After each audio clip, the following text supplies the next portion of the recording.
السلام علیکم۔ چینل پر نئے ہیں تو ضرور سبسکرائب کریں اور بیل کے آئیکن کو پریس کریں تاکہ آپ کو ملے اگلی ویڈیو کا نوٹیفیکیشن۔ پنار کا آدم خور چیتا یقیناً ایسی بلا تھی جس سے معصوم اور سیدھے سادے انسانوں کو نجات دلانے کے لیے مجھے بڑی تگ و دو کرنی پڑی۔ 400 افراد کو ہڑپ کر لینے کے باوجود اس درندے کی صفت خوں آشامی جوان تھی اور اس کی ہلاکت خیز سرگرمیوں کا دائرہ وسیع ہوتا جا رہا تھا۔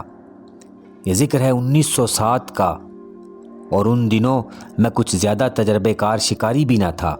جنگل کا چال چلن اور طور طریقے سمجھنے کے لیے ایک مدت درکار تھی۔ سب سے پہلے جس آدم خور سے مجھے دو ہاتھ کرنے پڑے وہ چمپاوت کی شیرنی تھی۔ اس کا ذکر میں پہلے کر چکا ہوں اور یہ بھی بتا چکا ہوں کہ انہی دنوں ضلع الموڑا کے مشرقی علاقے پانار میں ایک چیتے کے اودم مچانے کی خبریں میرے کانوں میں پہنچی تھیں۔ میں نے ارادہ کیا تھا کہ چمپاوت کے آدم خور کا قصہ پاک کرنے کے بعد پانار کے چیتے کی طرف توجہ دوں گا۔ اس درندے نے واقعی بستیاں کی بستیاں ویران کر ڈالی تھیں۔ چیتے کے بارے میں مجھے کچھ زیادہ تفصیلات میں جانے کی ضرورت نہیں۔ اس جانور میں بہت کچھ کتابوں میں لکھ چکا ہوں۔ میرے علاوہ اور بہت سے شکاریوں نے بھی اس درندے کے متعلق اپنے اپنے چشمدید واقعات بیان کیے ہیں، لیکن پنار کا آدم خور چیتا جو 400 انسانوں کا خون پی چکا تھا کسی اور ہی مٹی کا بنا ہوا معلوم ہوتا تھا۔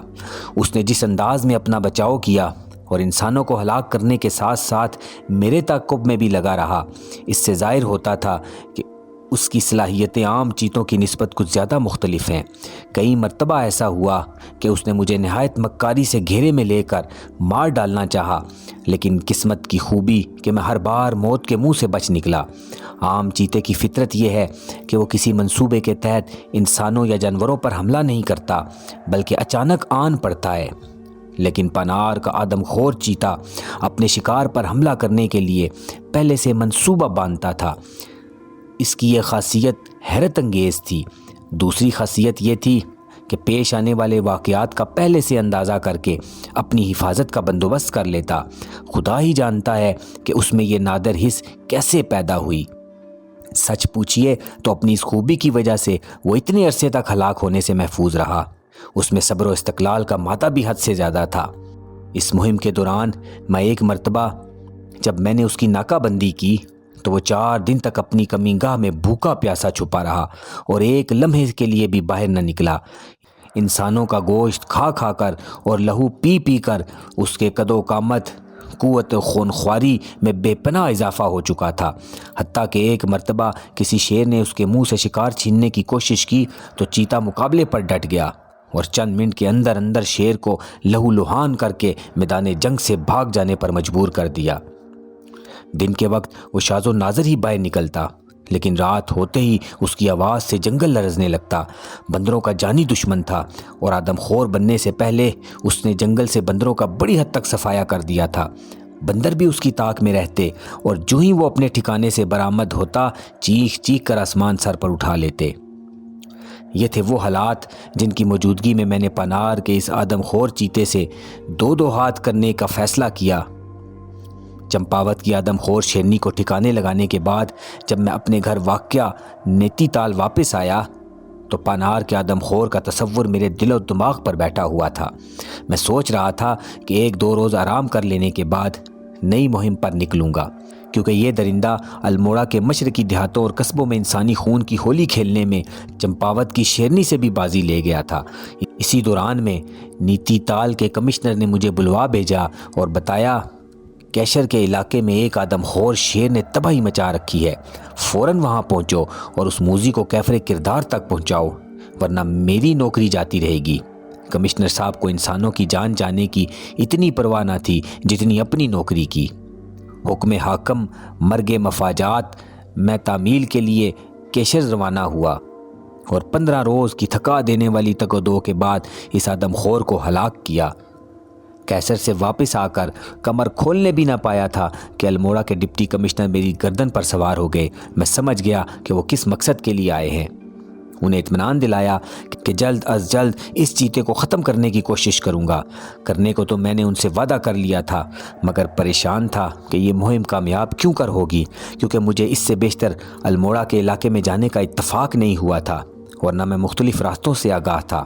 میں نے اس مشکل کا ذکر ڈپٹی کمشنر الموڑا سے کیا تو انہوں نے عذرائے کرم ضلع الموڑا کے چند نقشے تیار کرا کے مجھے دیے، جس میں دیہاتوں، گاؤں، ندیوں، نالوں، کچی سڑکوں اور پگڈنڈیوں کو خوب واضح کر دیا گیا تھا۔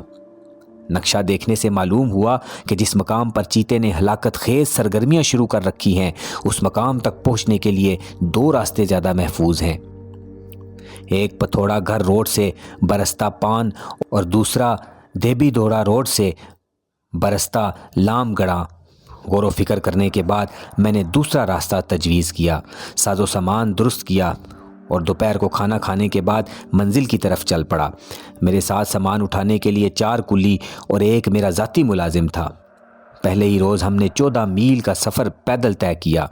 آدھی رات کو جب کہ آسمان پر 14ویں کا چاند روشن تھا، ہم ایک گاؤں کے نزدیک پہنچے اور ایک اسکول کی عمارت کے سامنے جا کر رکے۔ یہ عمارت نہ جانے کب سے ویران اور بے آباد پڑی تھی۔ ہر طرف خضرو جھنکار نظر آتا تھا۔ صحن میں چوہوں اور حشرات الارض کے بے شمار بل دکھائی دیے۔ ہم نے وہیں ڈیرے ڈال دیے۔ چونکہ خیمے وغیرہ ساتھ لے کر نہ چلے تھے، اس لیے کھلے آسمان کے نیچے رات کاٹنی پڑی۔ صحن اندازاً 20 فٹ چوڑا تھا اور اس کے تینوں طرف 2 فٹ اونچی دیوار کھچی ہوئی تھی۔ چونکہ آدم خور کا علاقہ ابھی کئی میل دور تھا، اس لیے میں نے بے پرواہ ہو کر کلیوں اور ملازم کو اس صحن میں سو جانے کی ہدایت کی، مگر انہوں نے تھوڑی دیر بعد شکایت کی کہ گرمی زیادہ ہے، مچھر چین نہیں لینے دیتے۔ کھانا بھی ابھی تک نہ کھایا تھا۔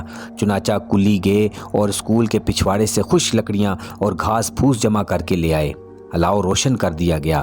میرے ملازم نے تھیلے میں سے گوشت کا کچا ٹکڑا نکالا اور آگ پر بھوننے لگا۔ میں اسکول کے اندرونی دروازے کے ساتھ ٹیک لگا کر بیٹھ گیا اور پائپ پینے لگا۔ فضا پر ہیبت ناک سکوت طاری تھا اور جنگل خاموش خاموش، درختوں پر بسیرا کرنے والے پرندے بھی چپ چپ تھے۔ البتہ جلتی ہوئی لکڑیوں کے چٹکنے کی آواز تھی جو اس سکوت کو توڑ رہی تھی۔ بھنے ہوئے گوشت کی خوشبو نے میرے معدے میں آگ لگا دی۔ چند منٹ بعد گوشت بھن کر تیار ہو گیا اور میرا ملازم کاغذ پر وہ لوتھڑا رکھ کر تھیلے سے روٹیاں نکالنے کے لیے اٹھ کر سامان کی طرف گیا۔ اس کے ہٹتے ہی دیوار پر سے ایک چیتے نے سر اٹھایا۔ ایک لہجے کے لیے میری اور اس کی آنکھیں چار ہوئیں اور دہشت سے میرا بدن پتھر ہو گیا۔ میں نے اپنے آدمیوں کو آواز دینے کی کوشش کی مگر حلق سے آواز نہ نکلی۔ چشمے زدن میں چیتا صحن میں آن کودا اور گوشت کا لوتھڑا منہ میں دبا کر جدھر سے آیا تھا دبے پاؤں اسی طرف کو غائب ہو گیا۔ میں اسی طرح بے حس و حرکت اپنی جگہ پر بیٹھا رہا۔ اتنے میں ملازم روٹیاں لے کر پلٹا تو گوشت کا بھنا ہوا ٹکڑا غائب تھا۔ اس نے حیرت سے میری طرف سوالیہ نظروں سے دیکھا۔ اب مجھے ہوش آ چکا تھا۔ میں نے ہنس کر کہا، وہ تو چیتا لے گیا۔ چیتا؟ اس کے چہرے پر خوف کے آثار نمودار ہوئے۔ گھبرا کر ادھر ادھر دیکھنے لگا، پھر بولا، آپ مذاق کرتے ہیں صاحب، چیتا یہاں کہاں؟ ابھی تو وہ علاقہ بہت دور ہے۔ میں اپنی جگہ سے اٹھا، حیران پریشان ملازم کا ہاتھ پکڑا اور دیوار کے اس حصے کی طرف لے گیا جہاں سے چیتا کود کر اندر آیا تھا۔ خشک مٹی پر اس کے پنجوں کے نشان فوراً نظر آ گئے۔ ان نشانوں کو دیکھ کر ملازم کے چہرے پر ہوائیاں اڑنے لگیں۔ بولا، آہٹ تو میں نے بھی سنی تھی صاحب، لیکن میں سمجھا کوئی اور جانور ہوگا۔ چلو خیر، کھانے کے لیے مجھے کچھ اور دے دو۔ گوشت کا وہ بھنا ہوا لذیذ ٹکڑا چیتے کا مقدر تھا۔ وہ لے گیا، صبر کے سوا چارہ ہی کیا ہے۔ اگلی صبح ہم اس بستی میں داخل ہوئے جس کا نام دیبی دھورا تھا۔ یہاں رک کر چیتے کے بارے میں تازہ خبریں لوگوں سے سنی، کھانا کھایا اور رخصت ہوئے۔ چیتے کی سلطنت کی سرحدیں ابھی کچھ دور تھیں۔ شام کے وقت ڈھول ڈھک کے بنگلے پر پہنچے۔ اب ہم خطرناک علاقے میں داخل ہو چکے تھے۔ ہماری آمد کی خبر بستی بستی اور گاؤں گاؤں پھیل رہی تھی۔ میں نے محسوس کیا کہ لوگ اپنی قدیم جہالت اور سادگی کے باعث چیتے کو بدروح سمجھے ہوئے ہیں۔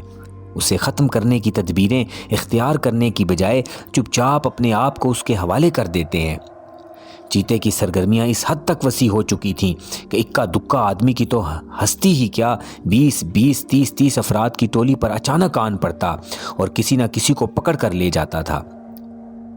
ڈول ڈھک کے لوگوں نے بتایا کہ چیتا آج کل اسی علاقے میں پھر رہا ہے اور 15 روز سے سب لوگ اپنے اپنے جھونپڑوں اور کچے مکانوں میں بند پڑے ہیں۔ پینے کا پانی ختم ہو چکا ہے۔ گاؤں سے باہر 2 کنویں ہیں لیکن وہاں تک جانے کی کوئی شخص جرت نہیں کرتا۔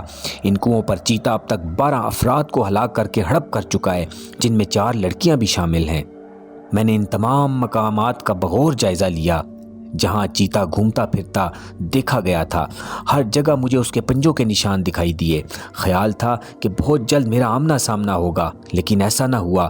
پتہ چلا کہ چیتا دن کے وقت مغرب کی جانب کوئی 15 میل دور ایک ویران بستی میں آرام کرنے چلا جاتا ہے۔ اس بستی میں 10-15 گھر تھے۔ آبادی بمشکل 50-60 افراد پر مشتمل ہوگی، لیکن ظالم درندے نے ان میں سے نصف افراد کو کھا لیا تھا۔ بقیہ اپنی جانیں بچانے کے لیے بڑی بستیوں کی طرف گھر بار چھوڑ کر بھاگ گئے۔ تیسرے روز میں اس ویران بستی میں پہنچا۔ کچے مکان اور جھونپڑے ویسے کے ویسے اپنی جگہ قائم تھے۔ ان میں ضرورت کی چیزیں جو کی تو پڑی تھیں۔ چارپائیاں، بستر، برتن، کھانے پینے کی چیزیں اور نہ جانے کیا الا بلا۔ چند مریل سی گائیں اور بھینسیں اور کتے بھی ادھر ادھر چل پھر رہے تھے۔ ایسا معلوم ہوتا تھا کہ بستی والے نہایت افراتفری کے عالم میں یہاں سے راہ فرار اختیار کرنے پر مجبور ہوئے ہیں۔ اس بستی کو آنے والی ایک بڑی پگڈنڈی پر میں نے چیتے کے پنجوں کے تازہ نشان دیکھے۔ ان کی پیمائش اور درمیانی فاصلے سے اندازہ ہوا کہ ہمارے حریف کا قد دم سے لے کر ناک تک تقریباً 9 فٹ لمبا اور 3.5 فٹ اونچا ہے۔ ایک مقام پر انسانی لاش کے چند بچے کچے اجزاء بھی پڑے ہوئے تھے۔ یہ اجزاء 4-5 روز قبل کے تھے۔ ایسا معلوم ہوتا تھا کہ چیتا کسی اور جگہ سے اپنا شکار لایا اور یہاں بیٹھ کر ہڑپ کیا۔ جنگل کے ایک سرے پر ایک منزلہ پختہ مکان دکھائی دیا۔ ہم قریب پہنچے تو چھوٹے سے برآمدے میں سے ایک 22-23 سال کا نوجوان نمودار ہوا اور لکڑی کی 4-5 سیڑھیاں اتر کر سین میں آن کھڑا ہوا۔ حیران تھا کہ اس خطرناک مقام پر یہ نوجوان تنے تنہا کیا کر رہا ہے؟ پاگل ہے یا اسے چیتے کا ڈر نہیں؟ جب وہ قریب آیا تو میں نے دیکھا کہ اس کی آنکھیں سوجی ہوئی ہیں اور چہرے پر ایسے اثرات ہیں جو اس کے اندرونی رنج و غم کو ظاہر کر رہے ہیں۔ آتے ہی وہ میرے قدموں پر گر پڑا اور زارو زار رونے لگا۔ میں نے اسے اٹھایا، دلاسا دیا اور پوچھا کہ اس پر کیا افتاد پڑی اور وہ اس ویران بستی میں کیا کر رہا ہے۔ اس نے جواب میں جو دل دوز داستان سنائی اسی کے الفاظ میں کچھ یوں تھی: صاحب کیا بتاؤں، یہ میری بے وقوفی کا نتیجہ ہے۔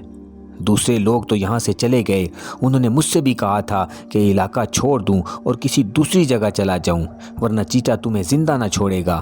میں نے ان کی ایک نہ سنی۔ میں سمجھتا تھا کہ میرا مکان مضبوط ہے اور چیتا اس میں داخل نہ ہو سکے گا۔ پرسوں رات کا ذکر ہے، میں اور میری بیوی کمرے میں سو رہے تھے، نہ جانے دروازہ کیسے کھلا رہ گیا۔ گزشتہ کئی راتوں سے وہ اس مکان کے آس پاس پھر رہا تھا، لیکن دروازہ بند ہونے کے باعث اندر نہ آ سکتا تھا، مگر کل رات ہماری غفلت کے باعث اسے موقع مل گیا۔ آدھی رات کا وقت تھا کہ چیتا دبے پاؤں کمرے میں آیا۔ اس نے میری بیوی کا گلا منہ میں دبایا اور گھسیٹ کر لے جانے لگا۔ اس کی چیخیں سن کر میری آنکھ کھل گئی اور میں نے لپک کر اپنی بیوی کو پکڑ لیا۔ یہ سب کچھ آنن فانن ہوا۔ چیتا کچھ گھبرا سا گیا، وہ پیچھے ہٹا اور دروازے سے باہر نکل کر غرانے لگا۔ میں نے لپک کر دروازہ بند کر دیا۔ رات کا بقیہ حصہ وہ برآمدے میں پہرا دیتا رہا اور دروازہ توڑنے کی کوشش کرتا رہا۔ میری بیوی کی حالت خراب ہو گئی، اس کی گردن کے زخم سے خون مسلسل بہہ رہا تھا اور مجھے یقین تھا کہ وہ زیادہ دیر زندہ نہ رہے گی۔ سورج نکلنے سے کچھ دیر پہلے چیتا چلا گیا۔ میں تمام دن اپنے کمرے سے باہر نہ نکلا، ڈر تھا کہ چیتا آس پاس چھپا ہوا ہوگا اور مجھ پر حملہ کر دے گا۔ میری بیوی پر غشی کی حالت طاری ہے، وہ اب آخری دموں پر ہے، اس کے جسم سے بہت خون نکل گیا ہے۔ میں اس شخص سے صرف اتنا کہہ سکا کہ اسے ان حالات میں یہاں نہیں رہنا چاہیے، بہتر یہی تھا کہ دوسرے آدمیوں کے ساتھ وہ بھی کہیں اور چلا جاتا۔ بہرحال جو ہونا تھا ہو گیا، اب تو عورت کو بچانے کی تدبیر کرنی چاہیے۔ میں نے مکان میں جا کر اس کی بیوی کو دیکھا۔ اس کی عمر زیادہ سے زیادہ 18-19 سال ہوگی۔ نہایت حسین اور صحت مند لڑکی تھی۔ زخموں کے نشان اس کی گردن پر تھے اور خون جم کر سیاہ ہو چکا تھا۔ وہ لاش کی مانند بے حس و حرکت پڑی تھی۔ اس کی چھاتی پر ایک گہرا زخم آیا تھا۔ کمرے میں کوئی کھڑکی نہ ہونے کی وجہ سے انتہائی حبس تھا اور بے شمار مکھیاں بے ہوش لڑکی کے زخموں پر بنبنا رہی تھیں۔ اس کی حالت سے ظاہر ہوتا تھا بچنے کا امکان واقعی بہت کم ہے۔ تاہم میں نے لڑکی کے زخم دھوئے، اپنے بکس میں سے ایک مرہم نکال کر لگایا اور پٹیاں باندھ دی۔ اسی اثنا میں لڑکی کسی قدر ہوش میں آ گئی اور سوالیہ نظروں سے میری طرف دیکھنے لگی۔ اس کے شوہر نے مختصر الفاظ میں میرے بارے میں بتایا۔ اب سوال یہ تھا کہ ان دونوں کو محفوظ جگہ پر کیسے پہنچایا جائے۔ نوجوان نے کہا وہ یہاں سے جانے کے لیے تیار ہے، بشرطے کہ میں اسے اپنی حفاظت میں لے جاؤں۔ اس کی سسرال یہاں سے تقریباً 7 میل دور تھی۔ میں نے کہا وہ اپنا ضروری سامان باندھ لے۔ آدھ گھنٹے کے اندر اندر ہم چلنے کے لیے تیار کھڑے تھے۔ اس کی بیوی کو چارپائی پر لٹایا گیا اور میرے ساتھ آئے ہوئے کلی باری باری اسے کندھوں پر اٹھا کر چلتے رہے۔ راستے میں 3 مقامات پر میں نے چیتوں کے پنجے کے نشان دیکھے۔ ایک جگہ انسانی کھوپڑی اور سوکھی ہوئی انتڑیاں بھی پڑی نظر آئیں۔ تیسرے پہر ہم اس بستی میں پہنچ گئے جو ابھی تک چیتے کی خون شام سرگرمیوں سے محفوظ تھی۔ اس بستی کے محفوظ ہونے کی بڑی وجہ وہ 2 ندیاں تھیں جو اسے دونوں طرف سے گھیرے ہوئے تھیں۔ گرمی کے باعث ندیوں میں پانی کم تھا۔ چیتے کو بستی تک پہنچنے کے لیے بہرحال ان ندیوں میں سے گزرنا پڑتا اور غالباً یہ مشقت اسے پسند نہ تھی۔ لوگوں نے لکڑی کے بنے ہوئے پل توڑ کر ان کی جگہ رسیوں کے پل باندھ دیے تھے، لیکن ہمیں 3 فٹ گہرے پانی میں سے گزرنا پڑا کیونکہ زخمی عورت کی چارپائی اٹھا کر رسی کے پل پر سے گزرنا مشکل تھا۔ اس بستی میں گرد و نواح کی کئی آبادیوں کے ڈرے اور سہمے ہوئے لوگ جمع تھے۔ ہر خاندان کا ایک نہ ایک شخص آدم خور چیتے کا نوالا بن چکا تھا اور سبھی لوگ اپنی اپنی کہانیاں سنانے کے لیے بے چین تھے۔ میں نے دیر تک ٹھہرنا مناسب نہ سمجھا اور انہیں بتایا کہ میں واپس ڈول ڈھک جا رہا ہوں۔ مجھے یقین ہے چیتا وہاں رات کو ضرور آئے گا اور میں اسے ہلاک کر سکوں گا۔ لوگ یہ سن کر حیرت زدہ ہو گئے۔ ان کی سمجھ میں نہ آتا تھا اکیلا شخص کس طرح اس درندے کو مارے گا۔ انہوں نے تو راجوں، مہاراجوں اور نوابوں کو دیکھا تھا کہ وہ کس طرح اپنے الاؤ لشکر کے ساتھ جنگل میں آتے ہیں اور شیروں کا شکار کرتے ہیں۔ دراصل ان کا خیال تھا کہ حکومت نے گوروں کی فوج بھیجنے کا ارادہ کیا ہے اور میں صرف حالات کا جائزہ لینے آیا ہوں۔ میں نے اپنے آدمیوں کو وہیں ٹھہرنے کی ہدایت کی اور خود ڈھول ڈھک کی طرف واپس روانہ ہوا۔ میں سورج چھپنے سے پہلے پہلے اس مکان میں پہنچ جانا چاہتا تھا، لیکن ہر ممکن کوشش کے باوجود ایسا نہ ہوا۔ میں راستہ بھول کر کہیں اور جا نکلا۔ 3 گھنٹے تک جنگل میں بھٹکنے کے بعد آخر ڈھول ڈھک تھکن اور خطگی کے باعث اتنا نڈھال ہو چکا تھا کہ اگر چیتا اس وقت نمودار ہوتا تو میں مدافعت کرنے کے قابل نہ تھا۔ ہر طرف بھیانک سناٹے اور تاریکی کا راج تھا۔ ارد گرد کھڑے ہوئے درخت اس اندھیرے میں دیو اور بھوتوں کی مانند نظر آ رہے تھے۔ آسمان پر چمگادڑیں پرواز کر رہی تھیں اور کبھی کبھار بندروں کے چیخنے کی آوازیں سنائی دیتی تھیں۔ میں نے مکان کے اندر جا کر دیا جلایا۔ مٹی کے 3-4 گھڑے پانی سے بھرے رکھے تھے۔ اطمینان سے نہایا، پھر اپنا سامان کھول کر بسکٹ کا ڈبہ نکالا، چند بسکٹ کھائے، پانی پیا اور بندوق سنبھال کر برآمدے میں آ گیا۔ مشرق کی طرف آہستہ آہستہ روشنی پھوٹ رہی تھی۔ میں نے اندازہ لگایا کہ 1.5 گھنٹے بعد چاند اس مکان کے عین اوپر آ جائے گا۔ نوجوان نے مجھے بتایا تھا کہ چیتا کمرے کا دروازہ توڑنے کی کوشش کرتا رہا تھا۔ ممکن ہے آج پھر وہ ایسا ہی کرے۔ اس وقت تک اس کا کچھ پتہ نہ تھا کہ کہاں ہے۔ میں نے دروازہ باہر سے بند کر دیا اور برآمدے کے ایک اندھیرے کونے میں ایسی جگہ بیٹھا جہاں سے میں تو چیتے کو دیکھ سکتا تھا، لیکن اسے میری موجودگی کا فوراً احساس نہ ہوتا۔ میری نظروں کے عین سامنے جھاڑیاں پھیلی ہوئی تھیں اور ان میں جنگلی چوہے اور گیدڑ حرکت کر رہے تھے۔ آدھ گھنٹے بعد چاند کی روشنی اس حد تک پھیل گئی کہ تقریباً 50 فٹ دور کا منظر بخوبی نظر آنے لگا۔ یکایک مشرق کی جانب سے ایک گیدڑ چلایا۔ رات کے اس بے قرار سناٹے میں چلانے والے گیدڑ کی آواز بہت دور سے آئی تھی، لیکن معلوم یوں ہوا جیسے گیدڑ مکان کے پچھواڑے میں ہے۔ معمولی وقفوں سے گیدڑ چلاتا رہا۔ یہ گویا اس بات کا اعلان تھا کہ کوئی درندہ جنگل میں گشت کرنے نکل آیا ہے۔ میں اپنے گوشے میں اور اچھی طرح دبک گیا۔ چیتا جب رات کو شکار کے لیے نکلتا ہے تو 1 میل کا فاصلہ طے کرنے میں تقریباً 1 گھنٹہ لگ جاتا ہے۔ وہ آہستہ آہستہ نہایت صبر و استقلال کے ساتھ قدم بڑھاتا اور ذرا سی آہٹ پر چکنا ہو کر وہیں رک جاتا ہے، پھر اس وقت تک آگے نہیں بڑھتا جب تک خطرہ ٹل جانے کا احساس نہ ہو جائے۔ وقت چونٹی کی طرح رینگ رہا تھا۔ میں اپنی جگہ بے حس و حرکت بیٹھے بیٹھے اکتا گیا۔ گیدڑ مسلسل چلا رہا تھا، خبردار کر رہا تھا کہ ہوشیار، دشمن آن پہنچا۔ گیدڑ کی آواز میرے دماغ پر جیسے ہتھوڑا بن کر پڑ رہی تھی۔ میں دل ہی دل میں اس منحوس جانور کو گالیاں دینے لگا جو خواہ مخواہ چیخ کر میرے اعصاب کو شکستہ کر رہا تھا۔ 3 بجے تھے کہ چاند اس مکان کے بالکل اوپر آ گیا اور پھر تیزی سے مغرب کی طرف جھکنے لگا۔ گیدڑ نہ جانے کب خاموش ہوا، مجھے کچھ پتہ نہ چلا۔ شاید تھوڑی دیر کے لیے میں سو گیا تھا۔ آنکھ کھلی تو ٹھنڈی ٹھنڈی ہوا چل رہی تھی اور آسمان پر چمکنے والے تارے اور روشنی پھیلانے والا چاند غائب تھا۔ ان کی جگہ گہری سیاہ گھٹا نے لے لی تھی۔ میری آنکھیں دوبارہ بند ہونے لگیں اور کوشش کے باوجود میں نیند پر قابو نہ پا سکا۔ بے اختیار اٹھ کھڑا ہوا اور برآمدے میں ٹہلنے لگا۔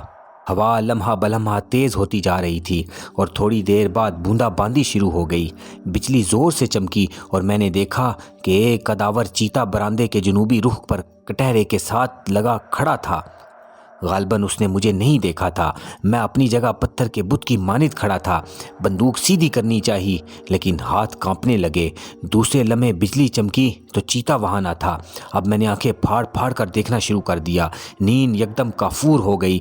ہلکی بوندا باندی اب موسلادھار بارش میں تبدیل ہو چکی تھی۔ تیز ہوا کے ساتھ پانی کے چھینٹے جب میرے چہرے پر آن لگتے تو یوں محسوس ہوتا جیسے برچیاں سی چل رہی ہیں۔ بجلی کڑکتی اور بادل گرجتا رہا لیکن مجھے چند قدم آگے بڑھ کر کمرے کے اندر جانے کی جرت نہ ہوتی تھی۔ مجھے شک تھا کہ چیتا قریب ہی چھپا ہوا ہے اور ایسا نہ ہو کہ وہ اچانک میرے اوپر آن پڑے۔ میں بارش تھمنے کا بے چینی سے انتظار کرنے لگا لیکن بارش تھمنے کی بجائے اور تیز ہونے لگی۔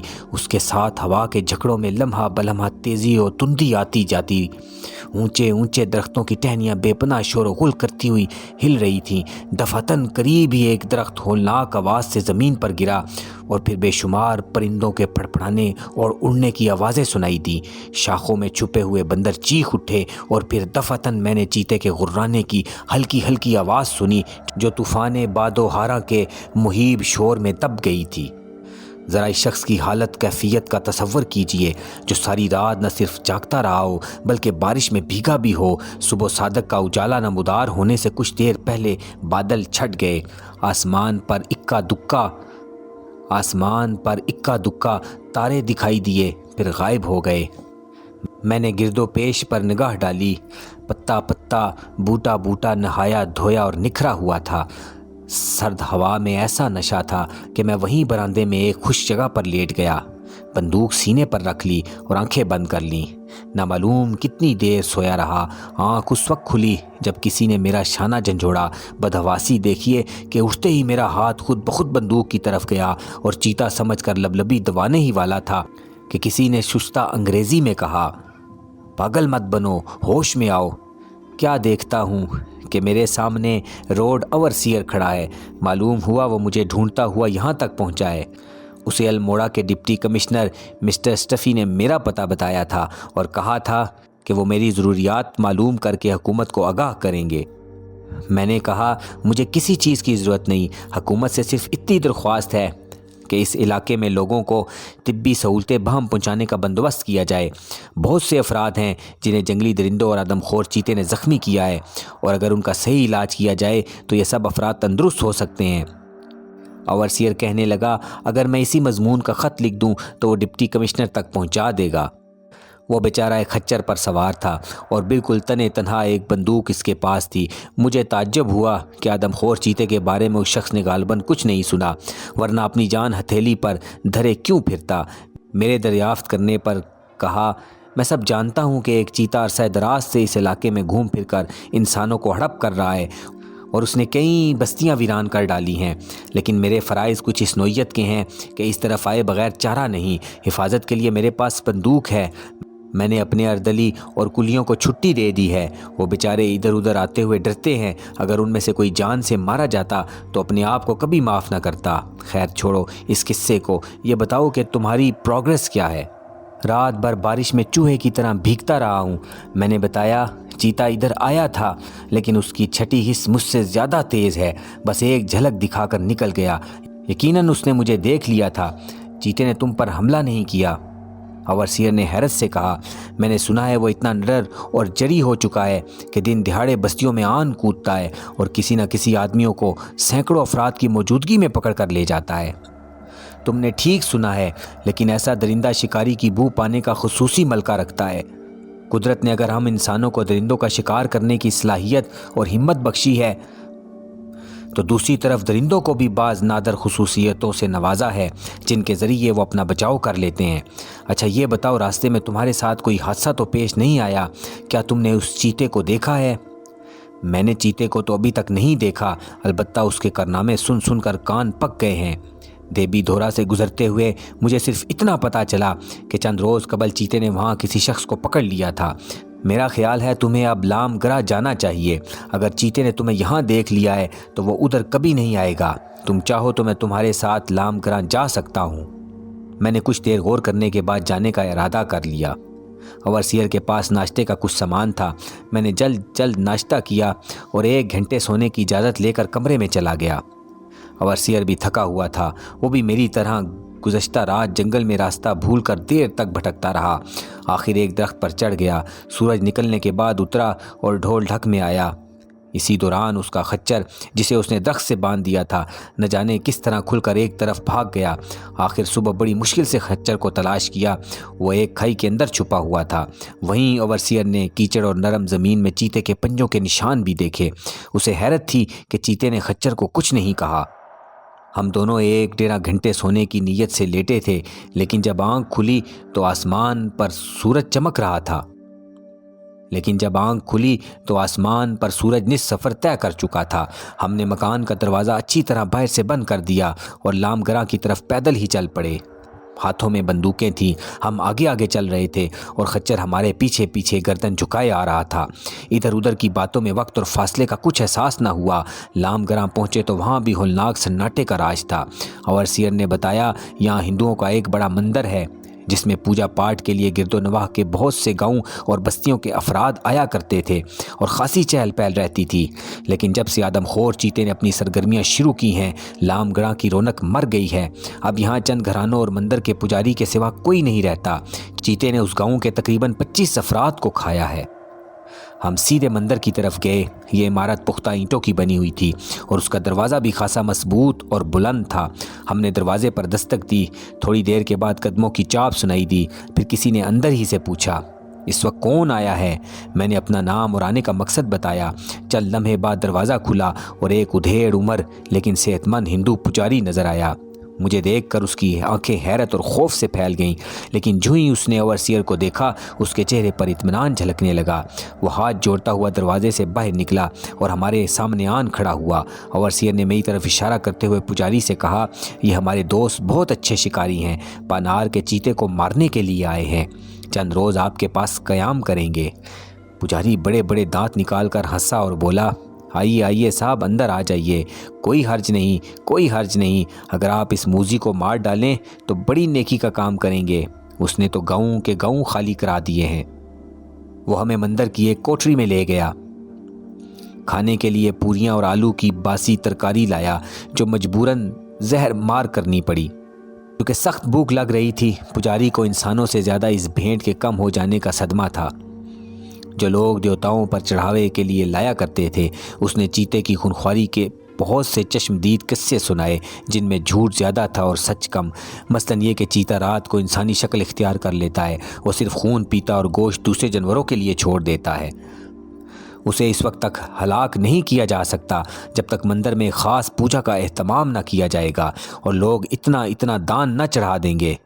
وہ بند دروازوں میں سے گزر سکتا ہے اور پجاری کے علاوہ ہر اس شخص کو ہڑپ کرنے پر قادر ہے جو اس کے راستے میں رکاوٹ بنے گا۔ اوورسیئر یہ خرافات سنتا رہا، پھر جھلا کر بولا پنڈت جی یہ فضول باتیں ہم سے نہ کیجیے، ہم ان پر یقین نہیں رکھتے۔ وہ چیتا بھی جنگل کے عام چیتوں کی طرح ہے، وہ نہ انسانی روپ دھار سکتا ہے نہ بند دروازوں میں سے گزر سکتا ہے۔ آپ نے لوگوں کو ڈرا ڈرا کر نہ معلوم کتنا ظلم کیا ہے۔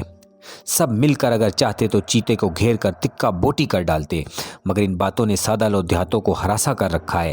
مجھے دیکھ لیجئے، اتنے دن سے انہی جنگلوں میں پھر رہا ہوں، مجھے تو اس چیتے نے آج تک نہیں کھایا، حالانکہ یہ بندوق میرے پاس ہے اور میں نے کئی دفعہ اسے ہلاک کرنے کی کوشش بھی کی ہے۔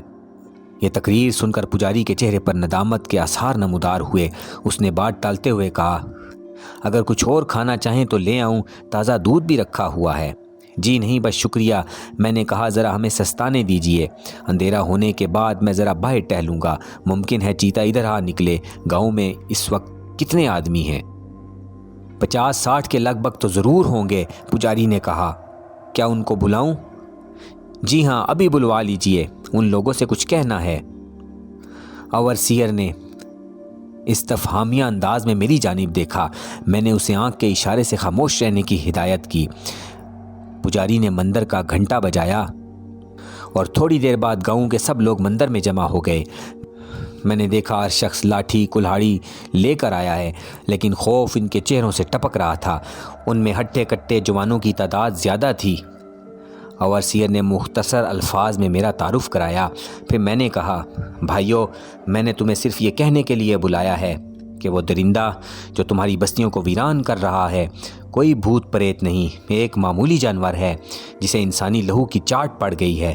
اگر تم لوگ مل جل کر ہمت سے کام لو تو ایک ہی دن میں اسے تلاش کر کے ہلاک کر سکتے ہیں، ورنہ وہ ایک ایک کر کے سب کو کھا جائے گا۔ میں بھی اسی لیے آیا ہوں کہ تمہیں اس مصیبت سے نجات دلاؤں، لیکن میں اس علاقے سے ناواقف ہوں، اس لیے مجھے تمہاری مدد کی ضرورت ہے۔ بولو، کیا تم مدد کرنے کے لیے تیار ہو؟ ہم تیار ہیں، سب نے ایک زبان ہو کر جواب دیا۔ کیا تم میں سے کوئی شخص بتا سکتا ہے کہ چیتا کہاں ہے؟ جناب، اس کا کوئی ٹھکانہ نہیں، ایک نوجوان نے کہا۔ 3 دن پہلے وہ ادھر آیا تھا اور اس مندر کے باہر بیٹھے ہوئے ایک بوڑھے کو پکڑ کر لے گیا تھا۔ بعد میں ہم نے اس کی لاش ایک نالے میں پڑی ہوئی پائی۔ چیتے نے اسے وہاں ڈال دیا تھا مگر اسے کھایا نہیں۔ وہ ساری رات بستی کے ارد گرد گھومتا اور گرجتا رہتا ہے۔ ہم اپنے چھپڑوں اور مکانوں کے ارد گرد آگ کے بڑے بڑے الاؤ روشن کر دیتے ہیں، اس کی وجہ سے وہ نزدیک نہیں آتا۔ کئی مرتبہ ایسا ہوا کہ آگ بجھ گئی، وہ فوراً آیا اور کسی نہ کسی آدمی کو اٹھا کر لے گیا۔ کل بھی بارش کی وجہ سے آگ بجھ گئی تھی۔ ہم سب ڈر رہے تھے کہ چیتا ضرور آئے گا، لیکن وہ نہیں آیا۔ اس کا مطلب یہ ہے کہ وہ اس وقت بھوک سے بے تاب ہوگا اور آج ضرور آئے گا۔ میں نے کہا، اچھا، آپ لوگ اپنے اپنے مکانوں کو لوٹ جائیں، آگ کے الاؤ روشن کر دیں، لیکن آپ میں سے کوئی شخص سوئے گا نہیں، بلکہ ممکن ہو تو سب ایک ہی جگہ جمع ہو جائیں۔ میں اس دوران میں بستی کا چکر لگاتا رہوں گا۔ میرا خیال ہے کہ چیتا سورج نکلنے سے کچھ دیر پہلے آئے گا۔ میں اسے گھیر کر اس طرف لانے کی کوشش کروں گا جہاں آپ لوگ جمع ہوں گے۔ پھر دیر کیے بغیر آپ سب لوگ اپنے اپنے ہتھیاروں سمیت ٹوٹ پڑیں۔ لوگوں نے آپس میں کانا پھوسی کی۔ پھر ایک شخص نے سب کا نمائندہ بن کر کہا، جناب، وہ نہایت چالاک اور ہوشیار ہے، اس طرح کبھی قابو میں نہ آئے گا، بلکہ ہمیں ڈر ہے کہ وہ آپ ہی کو ہڑپ نہ کر جائے۔ بہرحال ہم الاؤ روشن کیے دیتے ہیں اور یہیں مندر کے پاس جمع ہو کر رت جگہ کریں گے۔ گھاس پھوس اور خشک لکڑیوں کے ڈھیر پہلے ہی سے موجود تھے۔ فوراً ان کو آگ دکھائی گئی۔ پھر سب لوگ، جن میں مرد، عورتیں اور بچے شامل تھے، مندر کے قریب سمٹ آئے۔ میں نے اوورسیئر کو بھی ہوشیار رہنے کی تائید کی۔ ایک جانب پہرے کے لیے اس کی ڈیوٹی لگائی، دوسرا مورچہ میں نے سنبھالا۔ جنگل سے گاؤں کی طرف آنے والی وہ تمام پگڈنڈیاں جو روزانہ آگ کا الاؤ روشن کر کے بند کر دی جاتی تھیں، آج کھلی تھیں اور لوگوں کی نظریں انہی راستوں پر جمی ہوئی تھیں۔ پتا کھڑکتا تو سب چونک اٹھتے۔ میں نے محسوس کیا کہ یہ سادہ اور معصوم لوگ جو دنیا کی بہت سی علائشوں سے پاک صاف ہیں، نہ جانے کیوں یہ کڑا عذاب برداشت کر رہے ہیں۔ اسے قدرت کی ستم ظریفی کے سوا اور کیا کہا جا سکتا ہے۔ رات کے ابتدائی حصے میں تو لوگ چپکے باتیں کرتے رہے، پھر آہستہ آہستہ خاموشی طاری ہونے لگی۔ سچ کہا ہے کسی نے کہ نیند سولی پر بھی آ جاتی ہے۔ رات کے 11 بجے تھے اور اکثر لوگ ہاتھ پاؤں پھیلا کر بے فکری سے سوئے ہوئے تھے۔ اوورسیئر بندوق ہاتھ میں لیے مجھ سے اندازاً 50 فٹ کے فاصلے پر ٹہل رہا تھا اور میں ایک پتھر پر بیٹھا جنگل میں گم ہوتی ہوئی اس پگڈنڈی کو گھور رہا تھا جو انسانوں اور جانوروں کی عام گزرگاہ تھی۔ 1:30 بجے جبکہ ٹھنڈی ہوا کے جھونکوں میں کچھ تیزی آ گئی تھی اور آگ کے الاؤ دھیمے پڑتے جا رہے تھے، میرے بائیں ہاتھ کچھ کھٹکا سا ہوا۔ میں چونک کر ادھر ادھر دیکھنے لگا۔ پھر جھاڑیوں میں چمکتی ہوئی زرد آنکھیں نظر آئیں جو فوراً ہی غائب ہو گئیں۔ مجھے خیال ہوا شاید یہ میرا وہم تھا، لیکن چند لمحے بعد جھاڑیوں میں دوبارہ حرکت ہوئی اور ایک مہیب اور دراز کا چیتا بجلی کی مانند جھاڑیوں سے نکلا۔ بے خبر اوورسیئر پر حملہ کیا اور آنن فانن اسے منہ میں دبا کر جھاڑیوں میں گھس گیا۔ مجھے یوں محسوس ہوا جیسے میرے بدن کا سارا خون سمٹ کر سر میں آ گیا ہے۔ آنکھوں کے سامنے شرارے سے اڑنے لگے۔ میں نے سوچے سمجھے بغیر جھاڑیوں میں فائر جھونک دیا۔ سوئے ہوئے جنگل میں فائر کا دھماکہ، لوگوں کا غل غپاڑا، چیتے کی لرزہ خیز گرج، اوورسیئر کی بے پناہ چیخیں جیسے زلزلہ آ گیا۔ آدم خور اتنا نڈر تھا کہ اپنا شکار حاصل کرنے کے باوجود وہیں جھاڑیوں میں چھپا ہوا تھا۔ اس نے فائروں اور آدمیوں کے چیخنے چلانے کی کوئی پرواہ نہ کی، بلکہ اطمینان سے اوورسیئر کو ادھیڑ ادھیڑ کر کر ہڑپ کرتا رہا۔ یہ حادثہ اتنا غیر متوقع اور ناقابل یقین تھا کہ میرا ذہن معوف ہو گیا۔ لوگ ادھر ادھر بھاگ رہے تھے، پھر یک لخت دھکا سا لگا اور میں اوندھے منہ زمین پر گر گیا۔ چیتے کی آواز اب میرے کانوں میں گونج رہی تھی، پھر یہ آواز آہستہ آہستہ مدھم ہوتے ہوتے غائب ہو گئی۔ مجھے یوں محسوس ہوا جیسے ایک گہرے اور تاریک غار میں نیچے ہی گرتا چلا جا رہا ہوں۔ لام گرام اوورسیئرز کی دردناک موت نے ذہنی اور جسمانی طور پر مجھے معطل کر کے رکھ دیا تھا، اور اس شخص کی موت کا باعث میں اپنے آپ کو سمجھتا ہوں۔ یہ جانتے ہوئے کہ وہ بدنصیب شخص کبھی شکاری نہیں رہا، میں نے اسے ایک خطرناک مقام پر پہرا دینے کے لیے کھڑا کر دیا تھا۔ بہرحال یہ حادثہ میرے لیے ناقابل برداشت تھا اور میں تقریباً 5 ماہ تک اپنے گھر پر آرام کرتا رہا۔ اس مدت میں پنار کے آدم خور چیتے نے کہاں کہاں اور کتنے افراد کو ہڑپ کیا، اس کا کوئی ریکارڈ سرکاری یا غیر سرکاری طور پر میرے پاس نہیں ہے۔ حکومت نے اس چیتے کے بارے میں نہ کبھی کوئی بلیٹن شائع کیا اور نہ ہندوستان کے اخبارات میں اس کے متعلق کوئی لفظ چھپا۔ اتنا معلوم ہے کہ ہاؤس آف کامنز میں اس کے بارے میں سوالات ضرور کیے گئے تھے جن کا جواب قطعی غیر تسلی بخش تھا۔ میں نے پنار کے آدم خور کو ہلاک کرنے کی مہم کا آغاز اپریل 1910 میں کیا، اور 5 ماہ بعد یعنی ستمبر میں جب میری طبیعت کسی قدر ٹھیک ہو گئی دوبارہ اس دشمن انسانیت درندے کے تعاقب میں نکلا۔ 10 تاریخ کو صبح 4 بجے کے وقت میں اس تاریخی اور جان لیوا مہم کا آغاز کیا۔ میرا ایک ذاتی ملازم اور سامان وغیرہ اٹھانے کے لیے 4 کلی میرے ساتھ تھے۔ جب ہم نیتی تال سے چلے اس وقت آسمان ابر آلود تھا، کبھی کبھی بجلی کی ندا اٹھتی یا بادل گرجنے لگتا تھا۔ میرے ساتھیوں نے دبی زبان سے کہا کہ بارش ہونے والی ہے، سفر ملتوی کر دیا جائے، لیکن میں نے انہیں ڈانٹا اور کہا کہ خواہ اولے ہی کیوں نہ برسیں، سفر جاری رکھا جائے گا۔ ابھی ہم بمشکل 5-6 میل کا فاصلہ طے کیا ہوگا کہ بارش شروع ہو گئی، پہلے ہلکی ہلکی پھر موسلا دھار، اور سارا دن ہوا، لیکن میں نے ایک لمحے کے لیے بھی نہ قدم روکے نہ کلیوں کو ٹھہرنے کی اجازت دی۔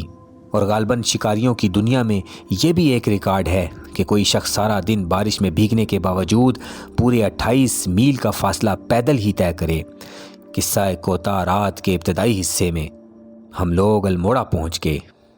میرا ارادہ ڈپٹی کمشنر مسٹر سٹیفی کے ہاں ٹھہرنے کا تھا، مگر اپنی مضحکہ خیز حالت پر نظر کی تو ارادہ بدل دیا۔ ہم سب اس وقت بارش میں بری طرح بھیگے ہوئے تھے، چوہوں کی طرح ہانپ رہے تھے۔ ڈپٹی کمشنر اس حالت میں دیکھ کر کسی طرح اپنی ہنسی نہ روک سکتا۔ میں نے ڈاک بنگلے کا رخ کیا اور چوکیدار نے عذرائے کرم فوراً ہی 2 کمرے ہمارے لیے کھول دیے۔ خوش قسمتی سے ان دنوں وہاں کوئی اور سرکاری افسر نہ ٹھہرا ہوا تھا، ورنہ بڑی دشواری پیش آتی۔ آگ جلا کر ہم نے اپنے اپنے کپڑے سکھائے، پھر ملازم نے کھانا تیار کیا۔ کھا پی کر ہم نے وہیں فرش پر اپنی اپنی چادریں بچھائیں، اور چونکہ بے حد تھکے ہوئے تھے اس لیے چند ہی لمحوں میں خراٹے لینے لگے۔ صبح آنکھ کھلی تو سورج خاصی بلندی پر آ چکا تھا، لیکن نیند سے آنکھیں ابھی بھی بوجھل ہو رہی تھیں۔ میرا ملازم پہلے ہی بیدار ہو کر ناشتہ تیار کر چکا تھا۔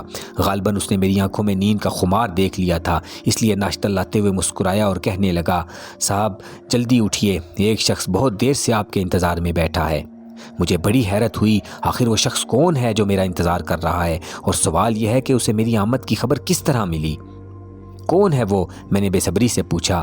صاحب وہ اپنا نام پنوا بتاتا ہے، حلیے سے کوئی راج مزدور دکھائی دیتا ہے، اور کہتا ہے کہ وادی پنار کا رہنے والا ہوں۔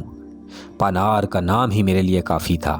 میں نے فوراً پنوا راج مامار کو اپنے حضور میں حاضر ہونے کی اجازت دی۔ چند لمحے بعد نہایت مضبوط قد کاٹ کا ایک ادھیڑ عمر شخص اندر آیا، اور جیسا کہ ہندوؤں میں رواج ہے دونوں ہتھیلیاں جوڑ کر مجھے سلام کیا۔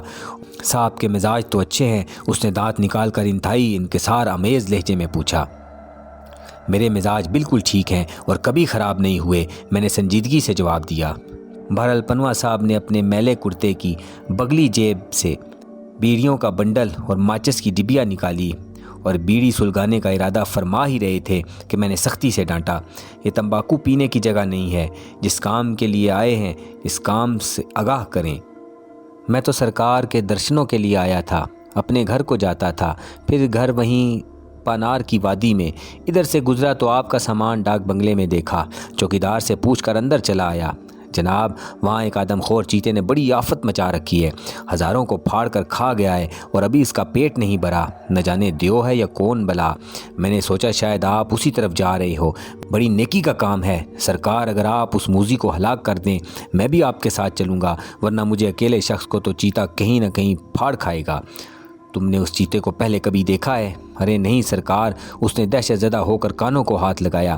ہماری کیا مجال کہ اس جانور کے سامنے جائیں، وہ تو بجلی ہے بجلی، آج کل یہاں کل وہاں پرسوں کہیں اور، بھوت ہے بھوت، اس کے ٹھور ٹھکانے کا بھی پتہ نہیں چلتا۔ میں نے سنا کئی شکاری اسے مارنے کے لیے آئے مگر سبھی کو اس نے ہڑپ کر لیا۔ کوئی بہت ہی ظالم بلا ہے سرکار۔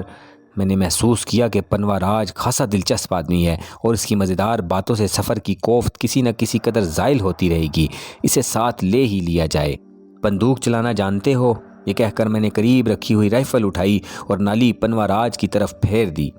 اجی صاحب اس کا منہ پرے کر لیجئے، چل جائے گی۔ وہ چیخا اور اچھل کر دور کونے میں جا کھڑا ہوا، بے اختیار میرے منہ سے کہہ کر نکل گیا۔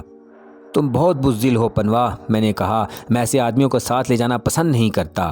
فرض کرو کوئی موقع ایسا آ جائے کہ تمہیں بندوق چلانی پڑے، پھر کیا کرو گے؟ انسان کو اپنی حفاظت کے لیے کچھ نہ کچھ تو کرنا ہی چاہیے۔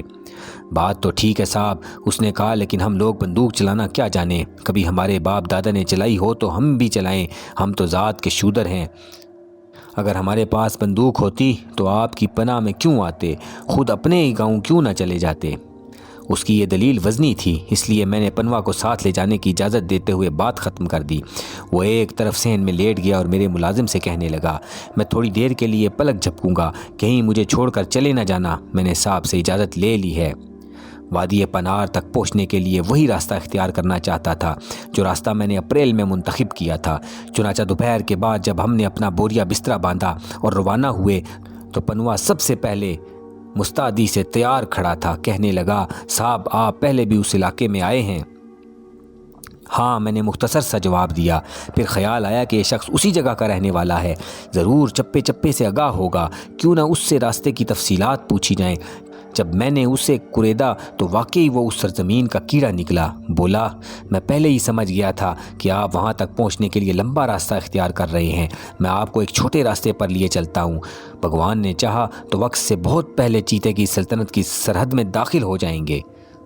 ایسا نہ ہو کہ ہم کہیں اور جا نکلیں، میں نے ذرا سخت لہجے میں کہا، زیادہ شیخی میں آ کر ہمیں مروا نہ دینا۔ اس نے پھر کانوں کو ہاتھ لگایا، سرکار آپ کو مرواؤں گا تو کیا میں بچ جاؤں گا؟ ایسی بات آپ دل میں نہ لائیں، جس راستے پر میں آپ کو لے کر جاؤں گا وہ راستہ ہے تو چھوٹا لیکن بہت خطرناک اور مشکل ہے۔ راہ میں کئی ندیاں، نالے اور دریا پار کرنے ہوں گے، اور آج کل ہے بھی برسات کا موسم، ندی نالے چڑھے ہوئے ہیں۔ میری رائے یہ ہے کہ دیبی دھورا کے راستے سے جانے کی بجائے اگر آپ پتھوڑا گھر جانے والی سڑک پر چلیں تو بہت جلد منزل پر پہنچ جائیں گے۔ اس کی یہ بات سن کر میں نے اپنا پرانا نقشہ نکالا جو الموڑا کے ڈپٹی کمشنر نے 5 ماہ پہلے مجھے بنوا کر دیا تھا۔ اس میں دیکھا تو واقعی پنوا راج کی بات درست نکلی، پتھوڑا گھر کا راستہ آسان بھی تھا اور قریب بھی۔ اب مجھے پنوا کی معلومات میں کوئی شک و شبہ نہ رہا۔ سارا دن خوب سفر کیا اور شام کے قریب پتھوڑا گھر کے کچھ کچے کچھ پکے ڈاک بنگلے میں پہنچے، جس کے در و دیوار پر حسرت و علم کا ایک عالم طاری تھا۔ ہر طرف جھاڑ جھنکار اور مکڑیوں کے جالے نظر آتے تھے۔ ایسا معلوم ہوتا تھا کہ اس نام نہاد بنگلے نے عرصہ دراز سے کسی انسان کی شکل نہیں دیکھی۔ کہیں کہیں سانپوں کے بل بھی نظر آئے، چوہے تو بے شمار تھے اور اندھیرے میں ان کی ننھی ننھی سرخ آنکھیں خوب چمک رہی تھیں۔ اس ڈاک بنگلے میں رات کاٹنا ایک عذاب سے کم نہ تھا۔ تھکے ماندے ہونے کے باوجود میرے ساتھیوں میں سے کوئی بھی آدھ پونا گھنٹے سے زیادہ نہ سویا۔ جو ہی آنکھ کھلتی کوئی نہ کوئی چوہا چھاتی پر سے کودتا ہوا گزر جاتا یا پیروں کی انگلیاں کترنے کی کوشش کرتا۔ سانپوں کا خطرہ بھی تھا۔ پنوا راج ایک گوشے میں کمبل اوڑھے اکڑوں بیٹھا تھا۔ قریب جا کر دیکھا تو معلوم ہوا کہ گہری نیند کے مزے لے رہا ہے۔ مجھے اس کی اس بے خبری کی نیند پر بڑا رشک آیا۔ تڑکے ہی سب اٹھ بیٹھے۔ میرے ملازم نے جلد از جلد ناشتہ تیار کیا، زہر مار کیا اور چل نکلے۔ چونکہ سب رات بھر کے جاگے ہوئے تھے اس لیے صبح کی ٹھنڈی ٹھنڈی ہوا کے جھونکوں نے شراب کا اثر دکھایا۔ قدم لڑکھڑانے لگے۔ خود میری کیفیت بھی یہی تھی کہ چلتا مشرق کی طرف تو قدم اٹھتا شمال کی جانب۔ پنوا ہماری رہنمائی کی اہم ذمہ داری اپنے سر لیے مستانہ وار جھومتا ہوا چلا جا رہا تھا۔ پتھوڑا گھر روڈ پر چند میل جانے کے بعد یکلخت وہ دائیں جانے مڑا اور ایک تنگ سی پگڈنڈی پر ہو لیا۔ اس نے مجھے بتایا کہ یہاں سے آدم خور کے علاقے کی سرحد شروع ہوتی ہے۔ کچھ دور آگے چلے تو یہی پگڈنڈیاں 2 حصوں اور پھر کئی میل آگے مزید 2 حصوں میں تقسیم ہو گئیں۔ پنوا راج مزے مزے چلا جا رہا تھا۔ میں نے اپنا نقشہ نکال کر ان پگڈنڈیوں کا اتا پتہ معلوم کرنا چاہا مگر ناکام رہا۔ نقشے پر ان کا وجود نہ تھا۔ پنوا سے پوچھا، کہنے لگا، سرکار ہر پگڈنڈی کسی نہ کسی گاؤں یا بستی کو جاتی ہے۔ میں اس علاقے کے چپے چپے سے واقف ہوں، آپ فکر نہ کریں، میرے پیچھے پیچھے چلے آئیں، یہ راستے آپ کو کاغذ کے بنے ہوئے اس نقشے میں نہ ملیں گے۔ کیا تم کبھی راستہ بھی بھولے ہو؟ میرے ملازم نے اس سے دریافت کیا۔ کبھی نہیں، پنوا نے ہنس کر جواب دیا۔ یوں سمجھو جس دن پنوا راستہ بھولے گا وہ اس کی زندگی کا آخری دن ہوگا۔ پھر رک رک کر کہنے لگا، یہ دھرتی ہمیں خود راستہ بتاتی ہے، ہم اس کی آواز سنتے ہیں، تم لوگوں کو اس کی آواز سنائی نہیں دیتی؟ مجھے اس کی یہ فلسفیانہ بات بڑی اچھی لگی۔ میں نے بات چلانے کے لیے کہا، پنوا اگر تم پڑھ لکھ جاتے تو اچھے رہتے، تم نے دماغ خوب پایا ہے۔ میرے منہ سے خلاف توقع اپنی تعریف سن کر وہ ٹھٹکا، پھر رک کر میری طرف دیکھنے لگا۔ اس کی آنکھوں میں حیرت کے آثار تھے۔ ایک سادہ لوح شودر ہندو دیہاتی بھلا کیسے یقین کرتا کہ ایک بڑا افسر بھی اس کی تعریف کر سکتا ہے؟ دراصل اسے مجھ سے اس حسن سلوک کی توقع نہ تھی، غالباً افسروں کا زخم خوردہ تھا بیچارہ۔ چند لمحے گمسم رہنے کے بعد وہ یک لخت میری طرف آیا اور جھک کر میرے دونوں پاؤں پکڑ لیے۔ اظہار تشکر کے لیے اس کے پاس کوئی اور طریقہ بھی تو نہ تھا۔ اب ہماری رفتار قدرے نرم اور سست ہو گئی، راستہ ہر آن دشوار گزار اور خطرناک ہوتا جاتا تھا۔ بے پناہ نشیب و فراز تھے، پھر جا بجا بارش کا رکا ہوا پانی جوڑوں اور چھوٹے تالابوں کی صورت میں ایک عظیم رکاوٹ بنا ہوا تھا۔ اس پر گھنی خاردار جھاڑیاں اور لمبی لمبی گھاس کے قطعے تھے جن میں سے گزرنے کے سوا کوئی چارہ نہ تھا، اور چونکہ یہ تمام علاقہ آدم خور کے زیر نگی تھا اس لیے کوئی شبہ نہ تھا کہ وہ اس گھاس میں کہیں چھپا بیٹھا ہو اور اچانک ہم پر آن پڑے۔ اس لیے ہر شخص پھونک پھونک کر قدم رکھ رہا تھا۔ بڑی مصیبت یہ تھی کہ ارد گرد میلوں تک پگڈنڈیاں ہی پگڈنڈیاں تھیں، لیکن کسی گاؤں یا بستی کے آثار اب تک دکھائی نہ دیے۔